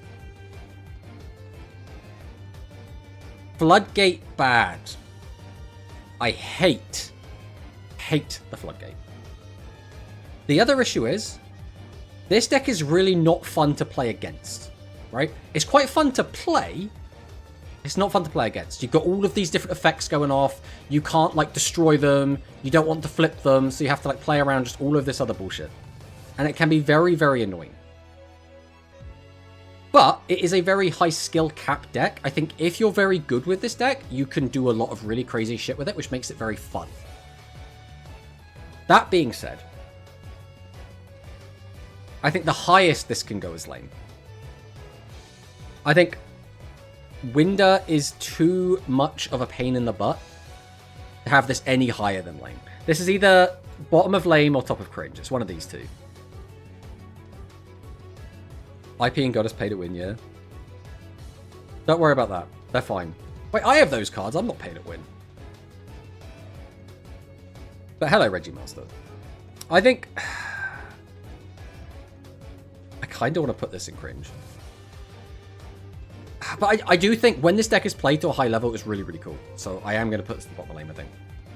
All right. Last but not least, guys. What if Winder has gone from the deck? If Winder is gone, to me, this is either normal or cool. That's where I would have it.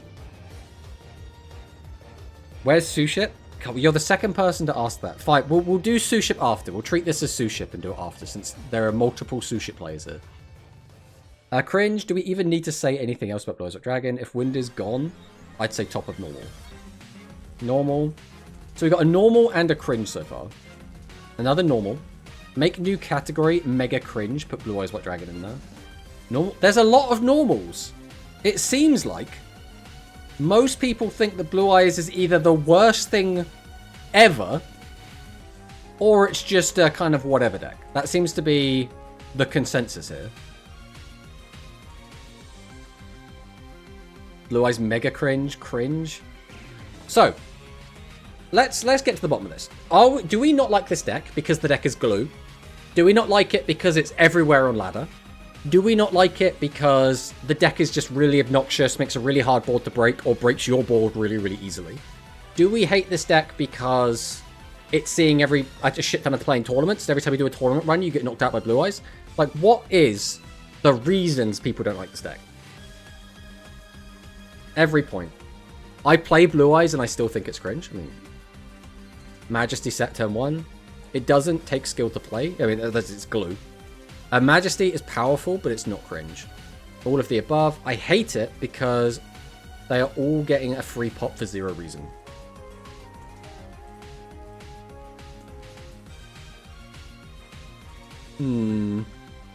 Anytime it gets brought back into the meta, it's the most uninteresting deck. I think that is a very fair criticism. Blue Eyes is never doing anything, like, fun. It's never doing anything really cool. It's always just kind of doing the same shit over and over and over again. And it's very obvious that they've done it to make sure that Blue Eyes is a very simple deck for, like, returning players, right? I think I'm okay to put this at the top of lame. I think top of lame is fine. I don't hate that. Blue Eyes is never okay, and it's always coming back. It's very annoying. I think that's fair. I think that's fair. I think this is going to do it. I think that is going to be it for the list. I don't know if there's anything like we should like specifically move around. I think this is fine. Brave Ritual Summon, stupid, not hard, once per turn. Yeah, I mean, there is that. Well, that took a bit longer than I expected. I did actually plan to play Duel Links today. I mean, we did have it up ready. We were ready to play. But it didn't end up happening. What happened to Sue Ships? Oh, yeah. Okay, we'll do Sue Ships. Alright, this is now Sue Ships, guys. This is Sue Ships. Ignore the fact this is Arm Dragon Thunder. This is Sue Ships. Where do we want Sue Ships to go? I have a feeling that the two people that requested Sue Ships are going to want it in based. Lame, normal. I did tell you this was going to take long. Yeah, I didn't quite grasp it as based. So lame, normal, base. So far, we're all over the spectrum right now. Lame or bottom of normal? Do we think Sue Ship is actually a lame deck? Like, is the deck doing anything, like, really unfun or uninteresting? Like, if anything, I think the deck's just a little bit boring. Which I don't think is, like, a lame thing. Like, what's the most annoying thing it does? It has, like, the negate on Ikaruga, whatever it's called. The rank 5. Normally I love Sue Ships, but in Duel Links they're normal. Oh, there's an ad break.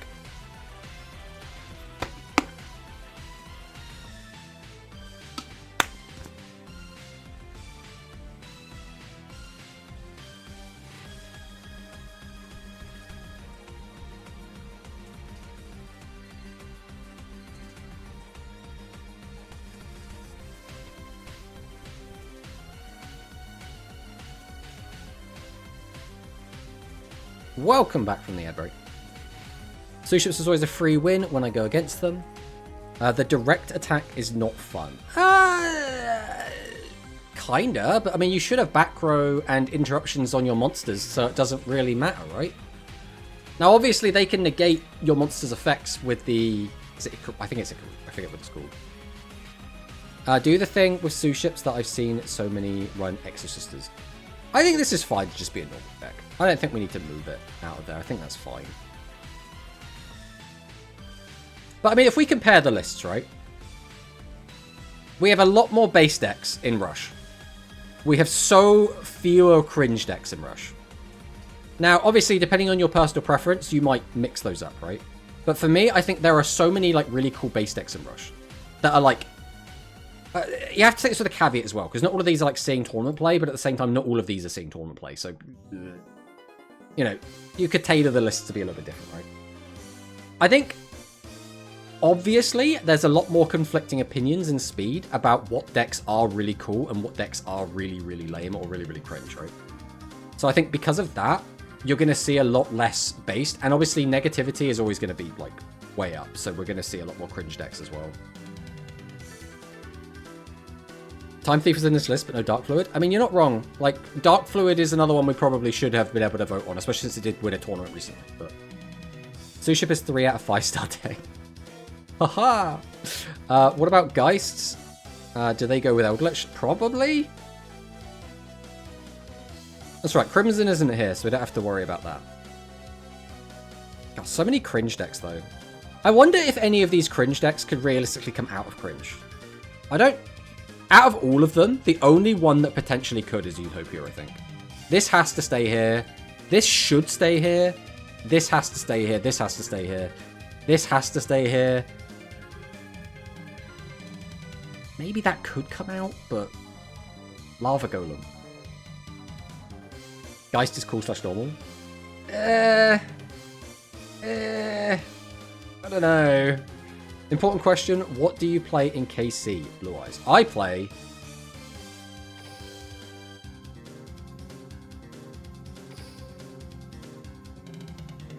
Dragon Slot. That's what I play. I haven't finished this deck yet. So this is, like, obviously not a finished build. I don't have all the cards I need. This is the build that I have at the moment. But this is what I play. I'm playing Flu because it's fun tomato dragons. I'm not a big Flu fan myself. That shit skill, not front. What do you mean? It's down here. We've got the dragons down here. This is my deck. It's down in cringe. Listen, right? Not many people would put their own deck in cringe, right? I think, if anything, that goes to show this list is completely unbiased, okay? But, what we should do is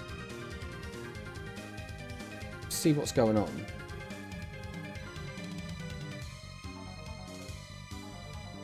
Where is everyone today, anyway? I suppose there's not a lot we can really do about that.